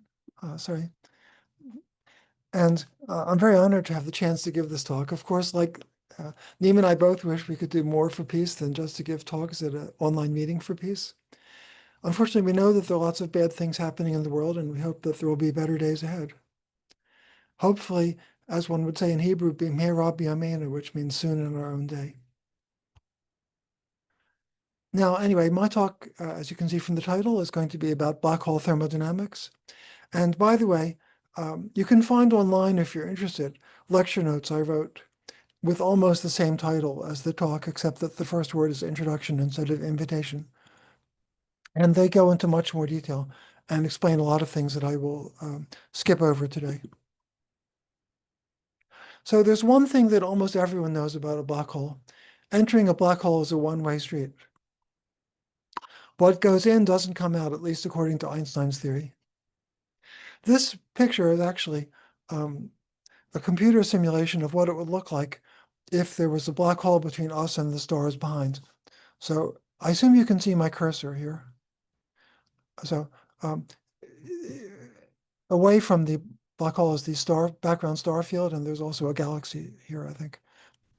But a black hole is intervening, and it captures the incoming light that heads toward it. So there's a hole in space where we don't see any light, and the light that goes around the black hole is highly deflected and distorted, given these complicated images. Anyway, with or without this picture, the one thing that I'm pretty sure you all know about a black hole is that, at least in Einstein's theory, if you enter a black hole, you don't come out again. So to say that in a different word, for a black hole to capture something is irreversible. But there's a conflict between such irreversibility and the fact that the laws of nature are actually believed to be completely symmetric between past and future, or in other words, invariant under time reversal. Technically CPT, but for today I'll just say invariant under time reversal. So therefore, if a black hole can absorb something, there should be a time reverse process where something is emitted. But although the laws of nature are invariant under time reversal, we actually see irreversibility in everyday life. For example, when we break an egg. Breaking an egg is irreversible, or at least we can't reverse it. There's a nursery rhyme about this in English. Humpty Dumpty is depicted as an egg sitting up on a wall, and when Humpty Dumpty falls down and breaks, all the king's horses and all the king's men can't put the egg back together again. Well, why can't they? Well, first of all, they probably don't have the technology to manipulate matter at the atomic scale, which would be involved in putting the egg back together again. But even if they do have technology at the atomic scale, there's a more fundamental problem. It would take an incredible amount of detailed information about the required states of all the atoms in order to recreate the egg. All the king's books and libraries would never contain enough information. The number of atoms in the egg is roughly 10 to the 24, but if the king's libraries contain 1 million books of normal length, normal size, then the king's library has a mere 10 to the 12 letters, 1 million times less than the number of atoms in the egg. So the king's library couldn't possibly contain the information needed to describe how to recreate the egg. Well, of course, physicists worried about this sort of thing long ago. And in the 19th century, physicists understood that the irreversibility of everyday life is probabilistic in nature. The laws of nature do have solutions in which the atoms come together and spontaneously recreate the egg, which then jumps up on top of the wall. But such solutions are incredibly fine-tuned and are very unlikely to be witnessed in practice, prohibitively unlikely. So although the laws of nature seem to allow solutions in which the irreversible action is actually reversed, it would take a prohibitive amount of fine-tuning to create the initial conditions that would make that happen. So that's the way irreversibility is understood in everyday life.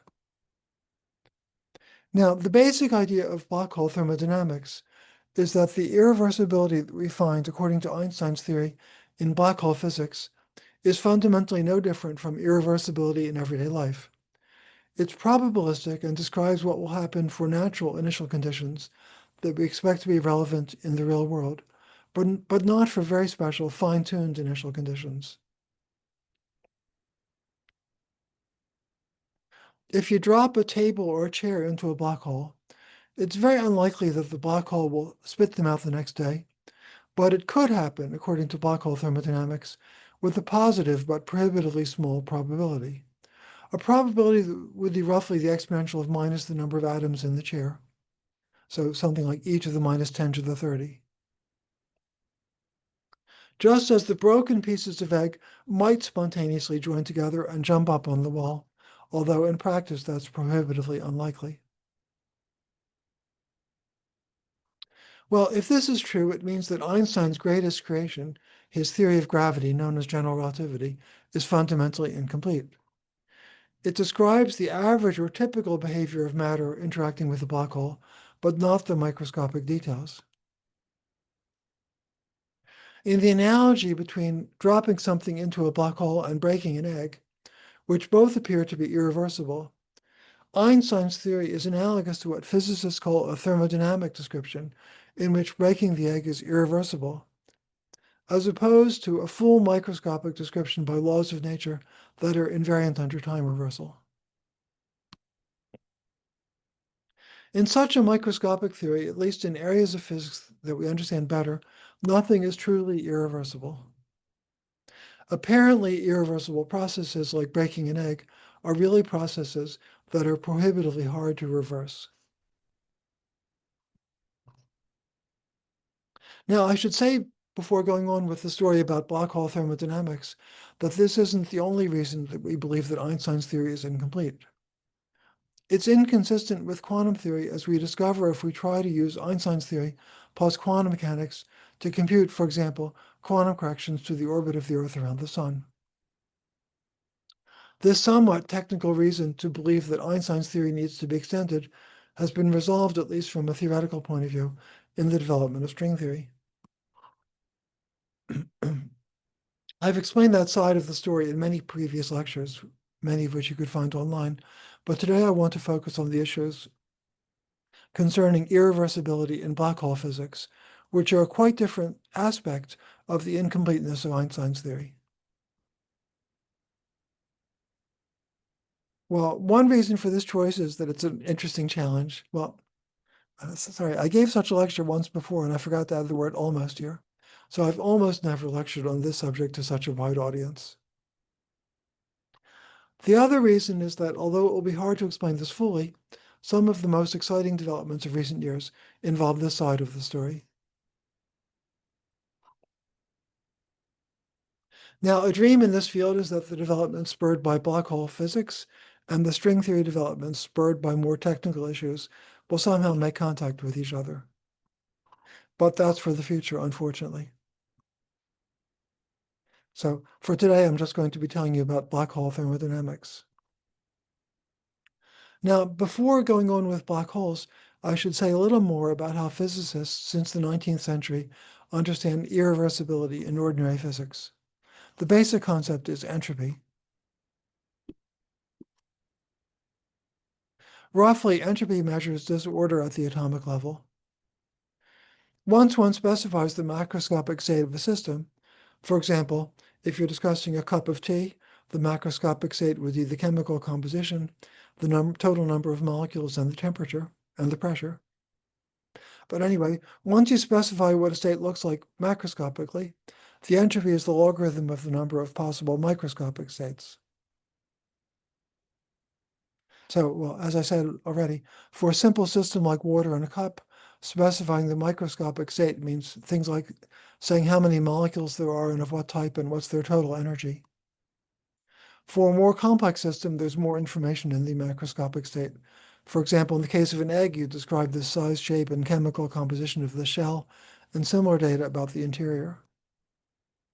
Anyway, the entropy is then the logarithm of the number of detailed atomic states or microstates consistent with the macrostate. According to 19th century physicists, and this is one of the most fundamental insights about physics, the processes that are irreversible in practice are those in which the entropy increases. The original unbroken egg sitting on the wall has a huge number, N0, of microstates, but the broken egg lying on the ground has a much bigger number of microstates, much bigger by a factor vastly bigger than the number of letters in the King's Library. The statement that breaking the egg is reversible in principle means the following. Of the N1 microstates, there is a tiny fraction N0 that represent initial conditions of a broken egg that will spontaneously reassemble itself and jump up on the wall. If the broken egg is put in just the right state, one of the N0 states, it will indeed do the seemingly impossible. But in practice, because N1 is so much bigger than N0, it's prohibitively unlikely that by chance the broken egg would be in just the right state, and it's prohibitively hard to manipulate it, to put it in one of those relatively few states that will do that. So that's the origin of irreversibility in everyday life, and also apparently in black hole physics. So here the numbers are much bigger than any numbers you usually meet in science. For example, in the actual case of an egg, the ratio N1 over N0 might be something like 10 to the 10 to the 23. So what are other big numbers in physics? Well, the number of atoms in the visible number is a big number, but it's only about 10 to the 80, vastly less than this. And the age of the universe measured in the tiniest units, essentially mentioned by Nima, that are believed to be relevant in physics is also a big number, but it's merely 10 to the 60. So these big numbers are impossibly less than the big number we meet when we ask how unlikely it is for the irreversible process of breaking an egg to be spontaneously reversed. And these big numbers are probably much bigger than anything you'll easily think of as the answer to some reasonable question that would naturally arise. At any rate, that's what irreversibility means in ordinary physics. An irreversible process is one in which the entropy increases. Differently put, an irreversible process is one in which the number of possible microstates, given the macroscopic observables, increases. The usual mathematical statement about irreversibility is called the second law of thermodynamics. It says that the entropy, usually denoted as S, is always a non-decreasing function of the time t in all processes that we observe in practice. A corollary is that any process in which S increases is irreversible, since to reverse it, we would have to make the entropy decrease. Or at least such a process is prohibitively hard to reverse in practice. So in practice, the process that we observe in the real world are those in which the entropy does not decrease. Well, what does this have to do with black hole physics? Jacob Bekenstein, inspired by questions from his advisor, John Wheeler, asked what the second law means in the presence of a black hole. As I just said, the second law means that for an ordinary system, the entropy can only increase. But if we toss a cup of tea into a black hole, the entropy in the cup of tea seems to disappear, assuming we do not assign entropy to the black hole. Bekenstein wanted to generalize the concept of entropy so that the second law would hold even in the presence of a black hole. For this, he wanted to assign an entropy to the black hole in such a way that the entropy would always be increasing for all processes. Well, what property of a black hole can only increase? It's not true that the black hole mass always increases. For example, if you have a rotating black hole and you make its rotation slow down, it can lose mass. And that's actually believed to be important in understanding the jets that we see coming from black holes at the center of galaxies. But there is a quantity that always increases. Stephen Hawking had just proved the area theorem that says that the area of the horizon of a black hole can only increase. The horizon of a black hole is the surface of no return. So for this picture, the horizon is the circle that surrounds the black hole at the center, except that's a picture, a projection to the plane. In the real world, the horizon would be a two-dimensional surface surrounding the black hole. And Stephen Hawking had proved that the area of the horizon can only increase. So it was fairly natural for Bekenstein to propose that the entropy of a black hole is a multiple of the horizon area. For example, according to Einstein's equations, a spherically symmetric black hole has a horizon radius. So first of all, for a spherically symmetric black hole, the horizon is a sphere, and the radius of the sphere is 2gm, where m is the mass of the black hole and g is Newton's constant. And I set the speed of light to 1. So the horizon area is 4 pi r squared. That's the area of a sphere of radius r, which for this radius works out like so. So since entropy is a pure number, but the area of the black hole horizon has dimensions of energy squared, Bekenstein's proposal for the energy made use of constants, Newton's constant g and h bar, Planck's constant, to get the units right. So setting c to 1, but keeping g and h bar, his formula was really this one, that the black hole entropy is the area over 4g h bar,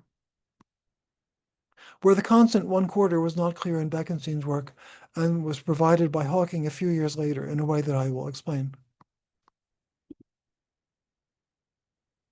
Now, the fact that h bar appears in the denominator of the formula shows that the formula is fundamentally quantum mechanical.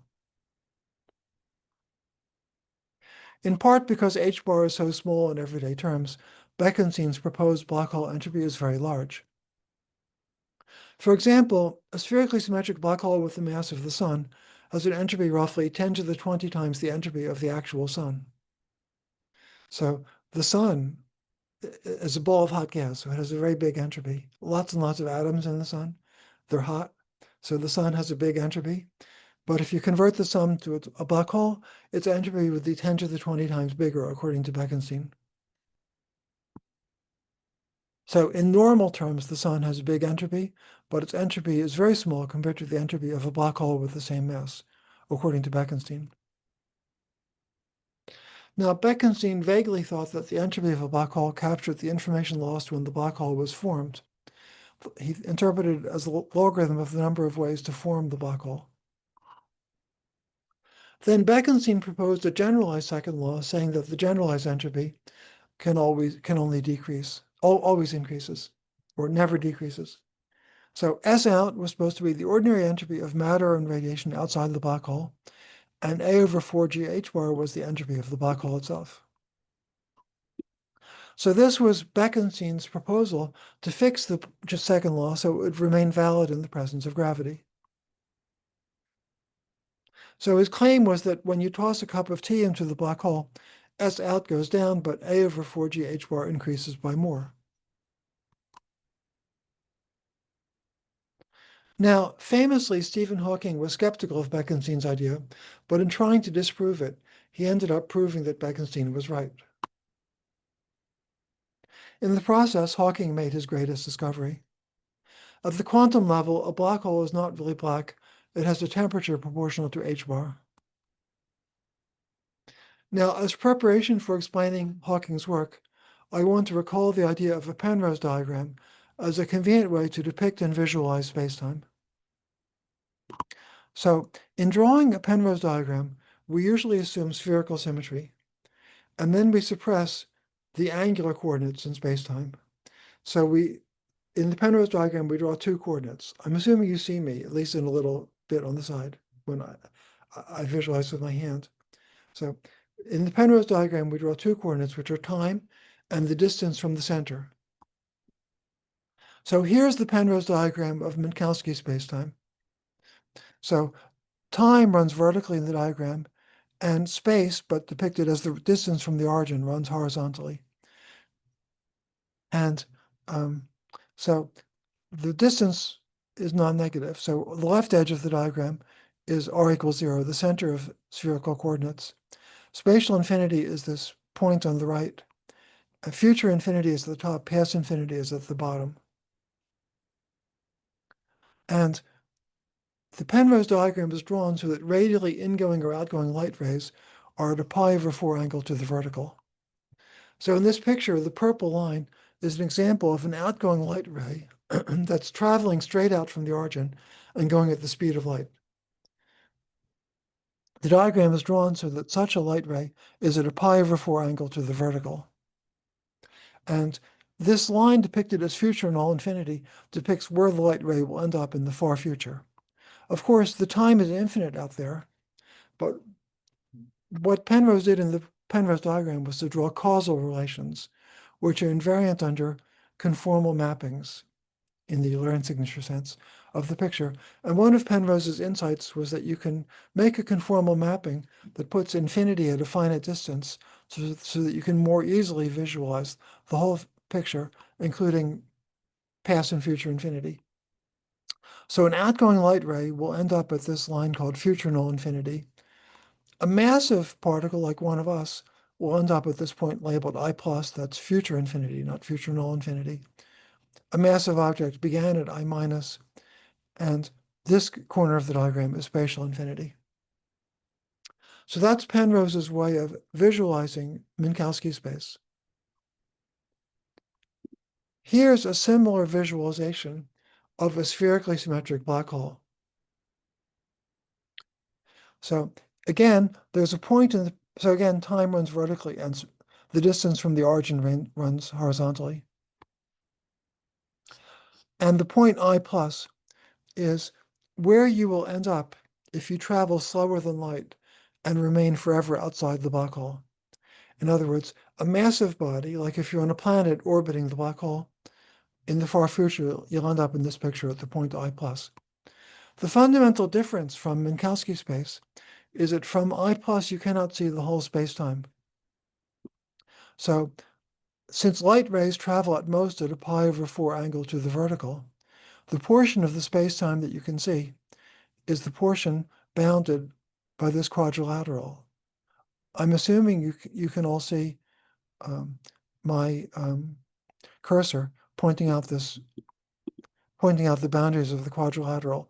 It's the part of the space-time from which a signal traveling at most at a pi over 4 angle from the vertical can reach I plus, where the future observer, the massive observer, ends up. This diagonal line labels the horizon, depicts the boundary of this part of the space-time the observer can see. And the upper left triangle, bounded at the top by a wiggly line, is the part of the space-time that's beyond the horizon, the part that the observer will never see. The wiggly line at the top schematically depicts the singularity that forms according to Einstein's equations. The star that formed the black hole originated at the point I minus. It's not that the star in the past was at a point. Penrose's conformal mapping to The fact that the star appears to originate at a point is an artifact of the conformal mapping used in drawing the diagram. The green portion of the spacetime is the portion of spacetime occupied by the star. The star crossed the horizon and disappeared from the view of the outside observer. So that's the classical picture of the black hole. Now, Hawking imagines that in this spacetime, we're making measurements at the far future at a big distance from the black hole. As an idealization, you could think of the measurements as being made on future null infinity, but very near the point I plus. Regardless, what we measure at future null infinity can be traced back to what there was at an earlier time. And it's up to us how far back we want to go. But for understanding Penrose's calculation, it's convenient to pick what's called a Cauchy hypersurface. That's a space-like hypersurface S, which intersects the horizon to the future of the collapsing star. So the portion of S that the outside observer can see is entirely outside the horizon and outside the world volume of the star, and outside the green region that is occupied by the star. So the star has disappeared. Well, okay.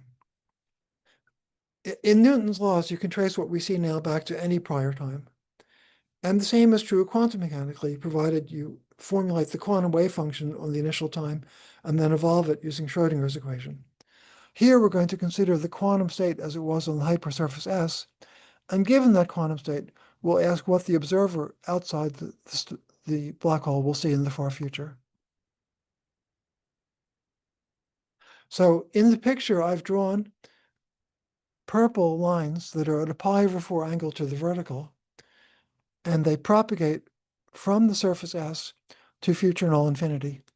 You can think of them as representing the propagation of massless particles, bringing a signal at the speed of light from the surface S that will be detected by the observer at infinity. And I've shown these purple lines as bunching up near the horizon because of the redshift that occurs near the horizon, because signals leaving from near the horizon are slower and slower to escape, causing those lines to bunch up. So now I want to ask, what will the observer see?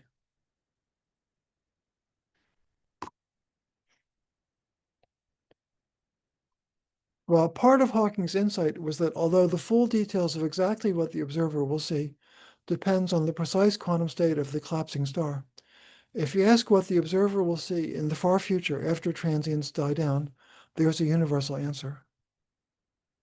The key point about the picture is that a surface that's received very late, that means very close to the point I plus, at the future of future null infinity, originated from very close to the horizon. So the purple lines that escape very close to I plus started their life very close to the horizon. That means that observations made at late time depend on measurements of the state of the quantum fields at short distances. But every state is equivalent to the vacuum at short distances. So the late time observations of the observer probe the vacuum state near the horizon at short distances. That's why Hawking got a universal answer, regardless of exactly how the black hole formed. So we need a short detour in formulas. So I wanted to give this seminar as much as possible only with pictures, but we do need one or two formulas. Let U be a coordinate function that vanishes on the Cauchy horizon and is positive outside. It doesn't matter exactly how U is defined. So I've drawn here the part of the previous picture that was important. The only part that's important is the horizon that bounds what the observer can see. Then the observer is making measurements, well, first of all, on future null infinity, but more specifically way up here near the top corner of future null infinity. What the observer is measuring are signals that come out of the black hole at the speed of light. They're represented by these diagonal purple lines at a pi/4 angle to the vertical. And a signal that the observer measures at a time t originated at a point U outside the horizon. So U is just a coordinate that measures how far outside the horizon the signal originated. And I don't care exactly how U is defined, except that it vanishes on the horizon and it's positive outside. And T will be the time at which the signal is detected by an observer at infinity. The relation between U and T is that T is 4gm, g is Newton's constant, m is the mass of the hole, times the logarithm of 1 over U, plus a constant that depends on how U is defined, plus subleading terms that also depend. So the logarithm is universal, but these subleading terms do depend on how U is defined. For example, if you rescale U, you will shift the constant C0. So what I wrote here is that you find this formula from Einstein's description of the behavior of light in a gravitational field. But if you actually look at my lecture notes, you'll see a derivation of the formula that doesn't involve solving any equations.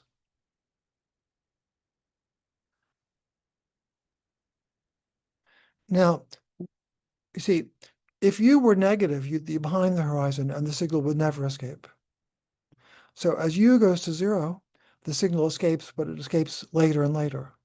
And that's what this formula is showing. As U goes to 0, the log of 1 of U goes to infinity. So the time at which the signal emerges goes to infinity as the position from which the signal originated goes to 0. But the time only goes to infinity logarithmically. That might not seem so dramatic, but if we invert the formula to solve it for U, it becomes more dramatic.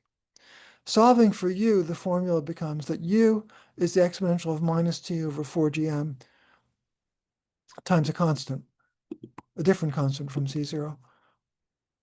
So you see, at late times, if t is large, U is exponentially small.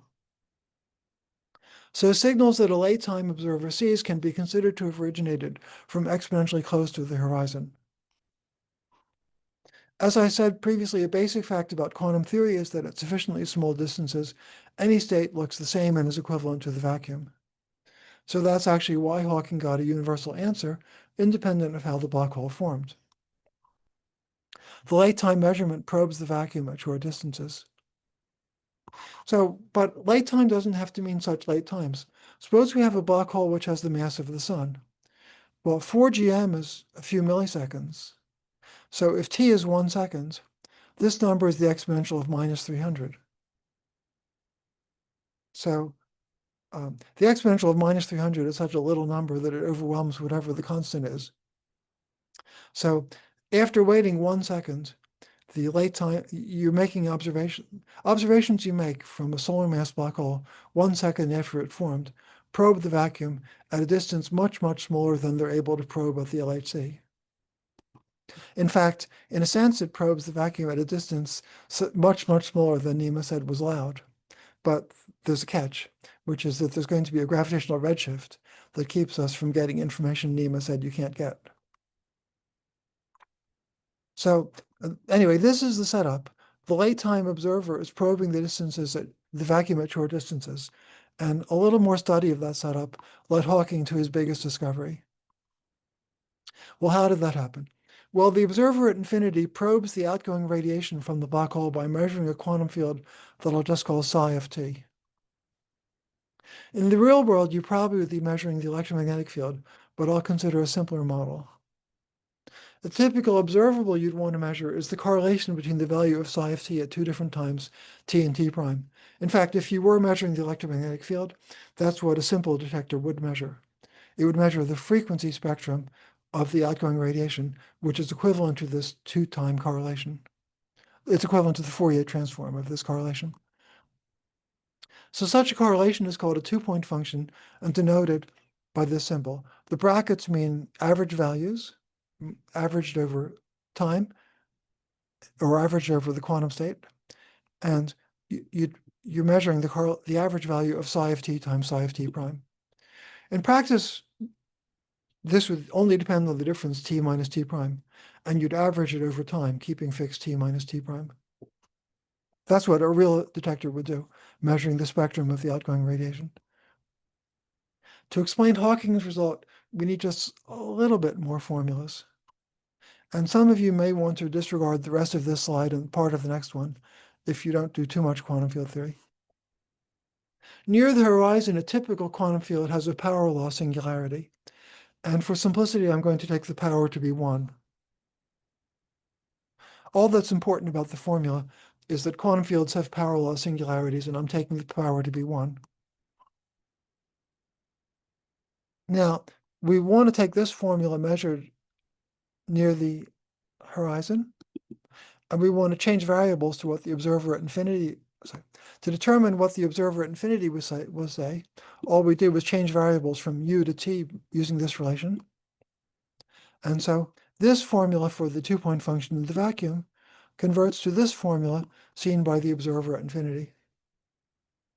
So that's actually the prediction for what the observer at infinity would measure. I've cut a corner, and I'll, in a moment, say a little bit about how I cheated.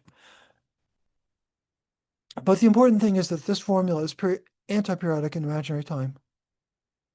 It's odd under shifting the time by 8 pi gmi. Now, if you studied some quantum statistical mechanics, you know that anti-periodicity in imaginary time is the hallmark of a thermal ensemble. So here, the anti-periodicity corresponds to a thermal correlation function at a temperature which is the inverse of the period. So 1 over 8 pi gm, which is called the Hawking temperature.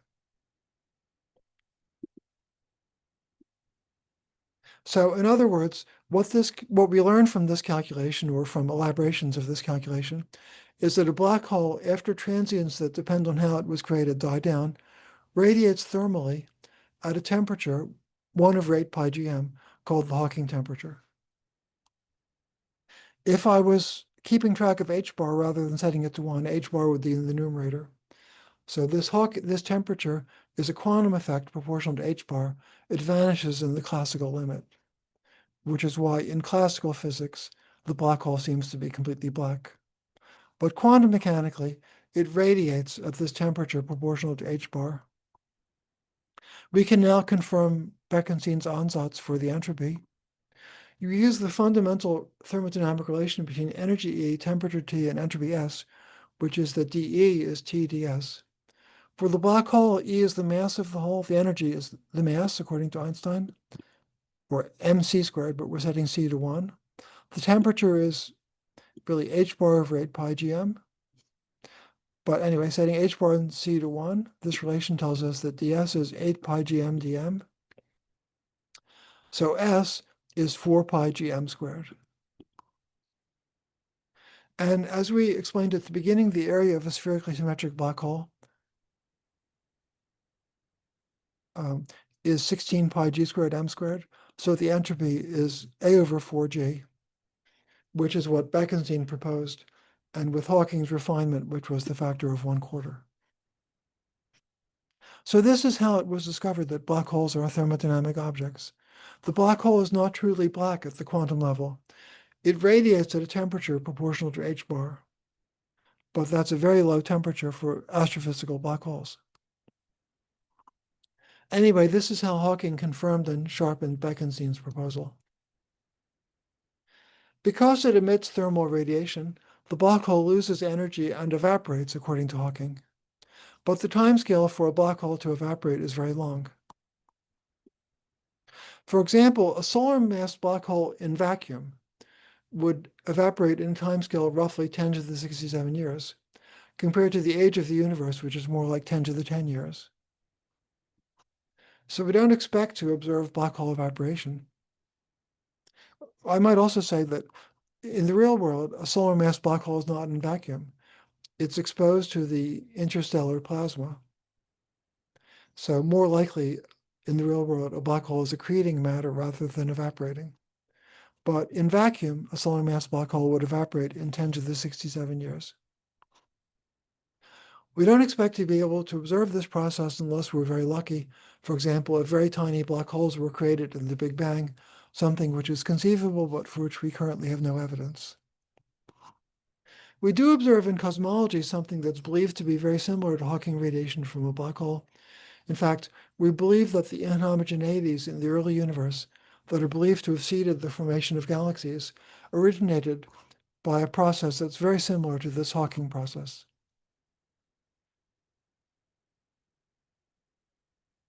Unfortunately, to explain that part of the story would take us in a different direction today. And Hawking's calculation is of great conceptual interest because of the way it links relativity, quantum mechanics, and thermodynamics. Indeed, Hawking's calculation has posed a puzzle that's driven a lot of research in the half-century since Hawking's work was published.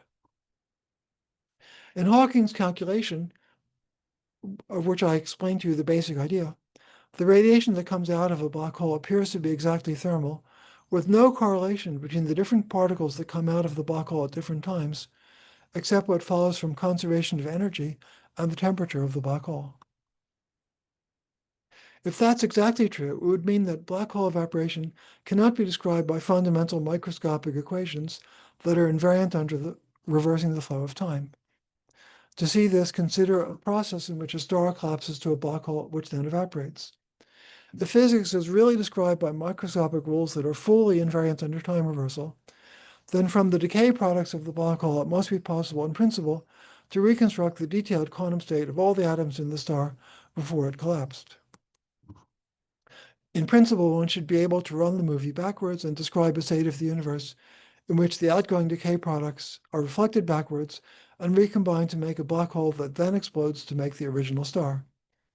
Like the time reversal of the process where Humpty Dumpty fell from the wall and broke. It should be possible in principle to do that. So the state of the outgoing particles cannot be purely thermal or random. There must be subtle correlations that contain the information needed to reconstruct the detailed microstate of the original star. How to do that is not understood even half a century after Hawking's work. A clue is simply that black hole entropy is so big. As I said before, much bigger than entropies that we meet in practice in nature.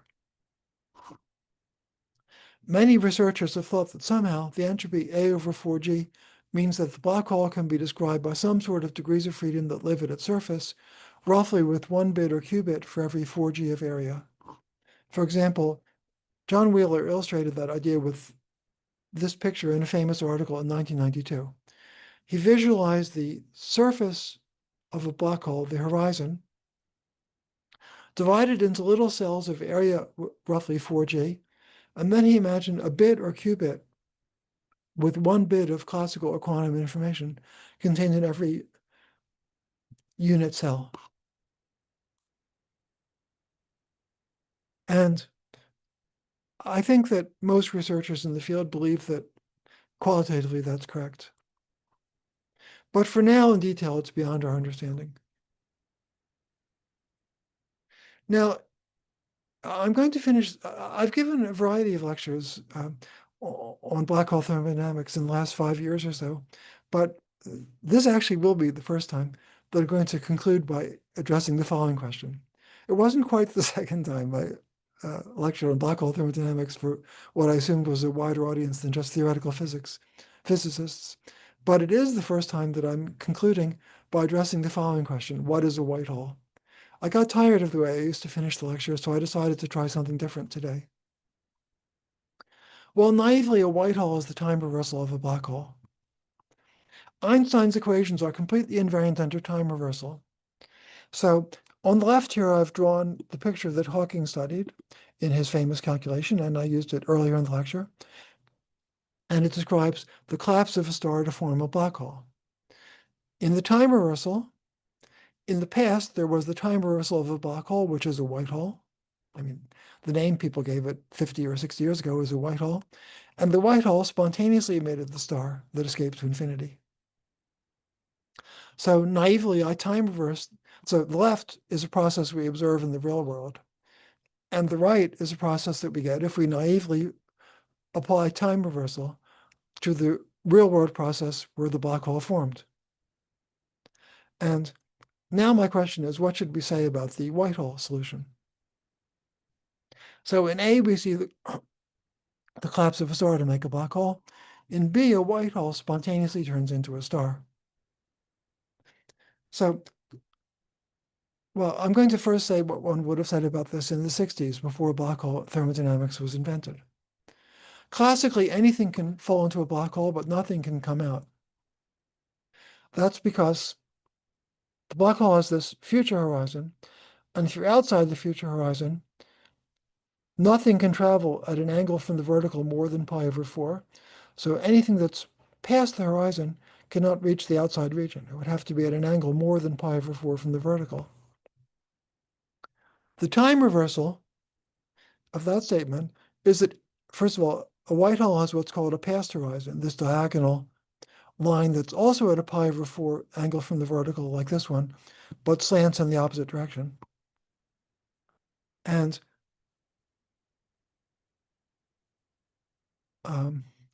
the time for the white hole, if you live outside it, you can see what's behind it, but you can't influence what's behind it.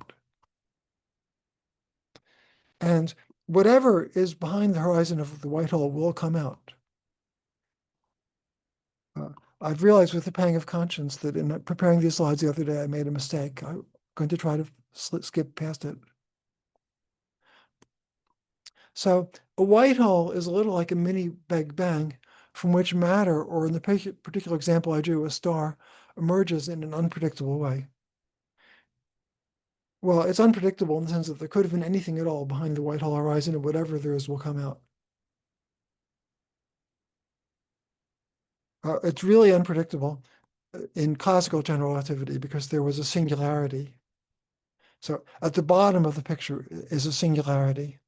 And in classical general relativity, you have no idea what to say about the singularity, so you would say anything would come out. That's the sense in which one would say that what comes out of the singularity is unpredictable. I'm skipping past something wrong I wrote at the bottom of the slide.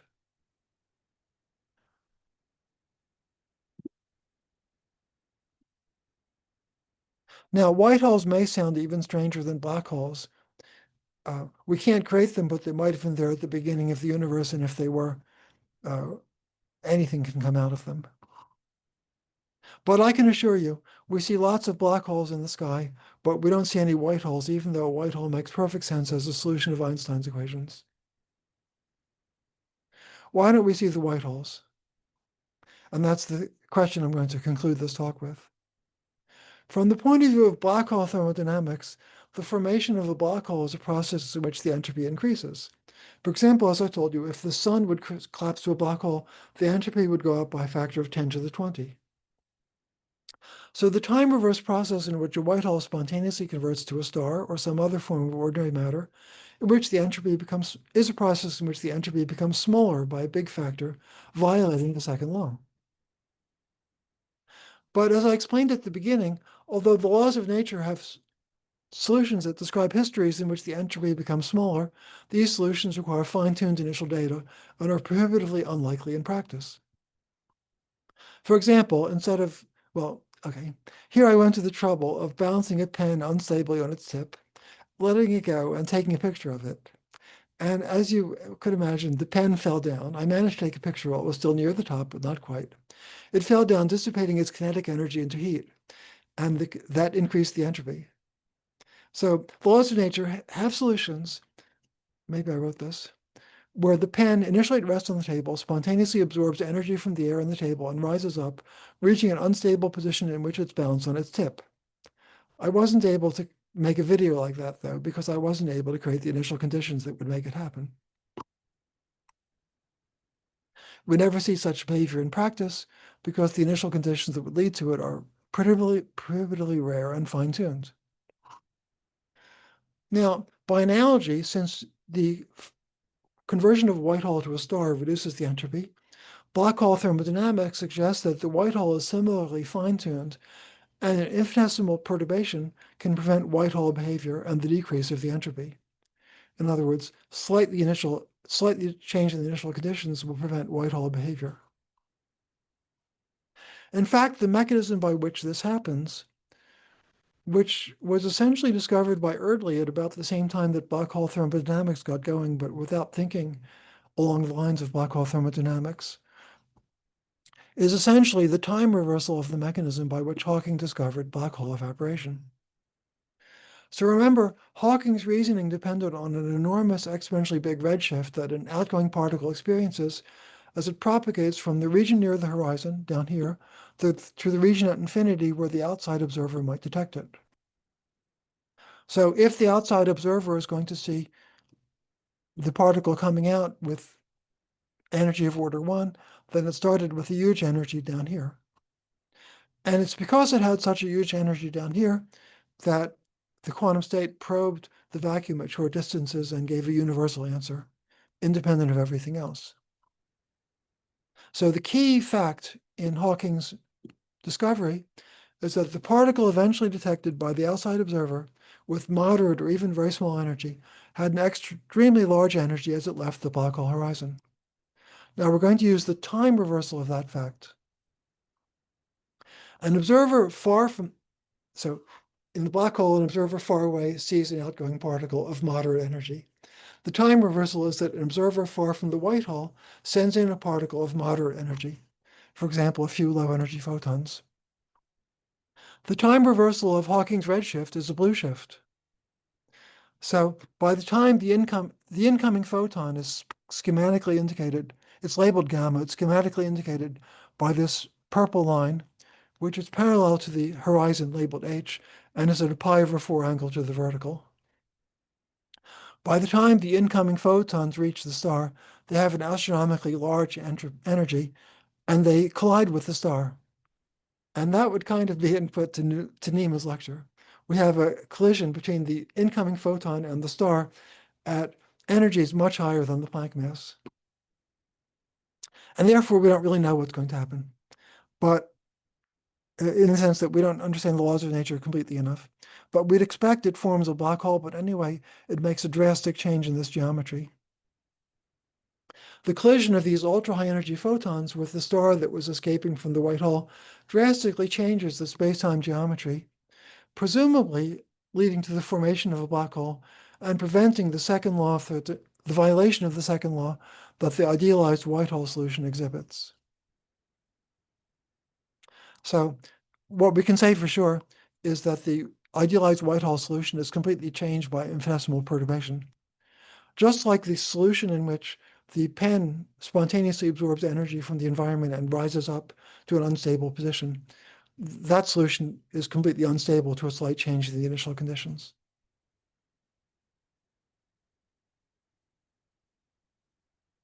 Well, so we conclude that the idealized white hole solution is unstable, like a solution in which the pen spontaneously rises off the table, or in which Humpty Dumpty is spontaneously reconstituted and jumps up on the wall. A tiny perturbation acting in the past can completely change the course of events and prevent the violation of the second law that the white hole solution would describe, as suggested by black hole thermodynamics. Now, to summarize, today I've tried to give you a taste of one of the most fascinating unfinished subjects in theoretical physics, the thermodynamics of black holes, which presents a truly mysterious relationship between relativity, quantum mechanics, and thermodynamics. Thank you for your attention. I'm looking forward to the day when peace will prevail and people everywhere will work together in understanding mysteries such as this one. Thank you. No, thank you very much. I'm sure this will be a contribution moving towards that goal. Are there some questions? Nima, do you have some comments or questions? I'll wait after the other people get their chance. Oh no, that's okay. I think you since you have the mic open, you can go first. Okay, I was actually wondering, did Erdely talk about this? I mean, if one makes the sort of obvious guess for the black hole that you would make from the photon coming Yes. in, the kind of usual picture Yes. that you make a black hole whose size is given by whose radius is given by the energy in the center of mass of the Yes. cross and so on. Does that kind of like even semi-quantitatively work? It must, I suppose. But did Erdely or someone since look to see that it parametrically works? By parametric working, you mean to avoid violating the Yes, second law? yes. Well, it will, because you'll form a black hole which has Right. roughly the mass of the whole system. Right. Um, So Early did not. There is something that puzzles me. It's clear that Early's work is the time reversal of Hawking's work. They were done at around the same time. Hawking's work, admittedly, is more dramatic because it showed that, well, for all the reasons I tried to explain. But Early's work has amazingly few citations, of order 1 or 2 a year for the last 50 years. And although Early's work has such a natural interpretation in the context of black hole thermodynamics, I don't know who actually pointed that out. Not me, I'm sure. Some other people knew it, but I don't have any idea what the original reference is. And there are some people who actually still question whether it's really true that ultra high energy scattering really produces a black hole. So, but this is another very natural reason to expect it should. Well, we're set up not for 2 elementary particles, but for a few elementary Right. particles colliding with a star. Right. But yes, I think so.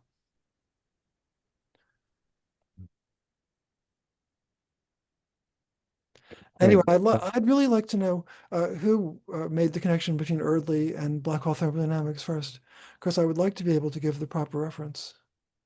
So if anyone on this call happens to know, please tell me. I'm sorry, I had one historical question as well. When you were speaking about Bekenstein's formula, Yes. did you say the quarter just wasn't there, or what was? Well, what did- Bekenstein said it was a constant of order 1, which he didn't really know. Oh, I see. It was just some He constant. estimated 1 over 2 pi or something by a very crude argument. But I see. Bekenstein had no proper way to determine the constant. Mm. And I also had a very stupid question. When you were discussing the white hole, so is it correct to say that the white hole has very low entropy? Well, the white hole it's hard to apply thermodynamics to it because it's non-generic. It's like the pen. Oh, I see. It's like trying to ask if the pen is unstably balanced. The white hole is analogous to a pen that's unstably balanced. Actually, Right. see that the software doesn't really let me show you the pen very easily. You can see it. So if you have the pen unstably balanced on its tip, that's analogous to the white hole solution. And thermodynamics really assigns entropy for things that are in some sense generic.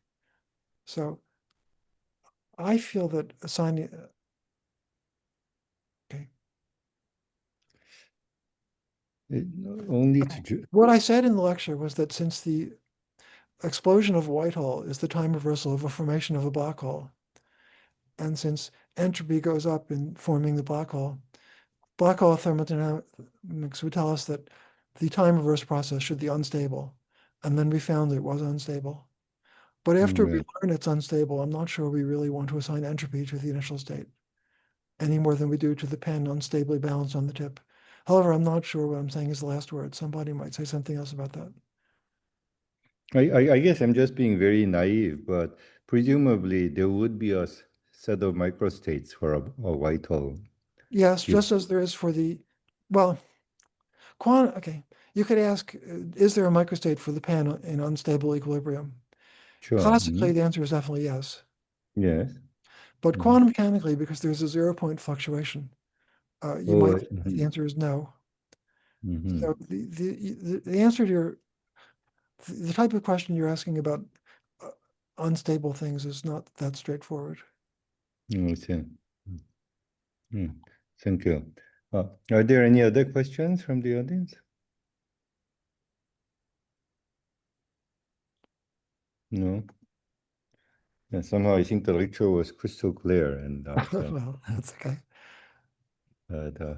Anyways, yeah. Well, thanks so much to both of you, really. For I should tell the audience a little bit more about the background as well. There was a point at some time in the past that we were actually planning on in-person workshop or school for roughly of the sort of school on mathematical physics for early career researchers from Israel and Iran. But the political developments made this very unfeasible, and the organizers who were originally involved found it, well, they were too nervous to go ahead with it for understandable reasons. So the idea of this webinar came up as a way of well, as a very poor substitute for that kind of an in-person meeting. So I hope the spirit of that, the intention is understandable for the participants. I welcome it. I'm very grateful to everybody who were able to come. And again, extremely grateful to Nima and Edward for giving wonderful lectures and conveying also their sentiments about desires for peace. Yeah. Well, thank you very again. much. Thank you. Thank you again for putting this together, Mignon. Thank you. It was great. And also the Very recordings will be sentiment. available, of course, online very soon. Yeah, let's hope we can all get together, even in this most minimal thing of actually being together in the same place. Things unfortunately are going in the wrong direction, but let's at least hope they come back to the not so great way they were a little while ago. No, I know. Yes. Yeah. But yes, thank you again for putting it together. Yeah, it's very, very Okay, important. thank you. Thanks. Okay. Have a nice day. Bye. Bye-bye, everyone. Thank you. All the best to everyone.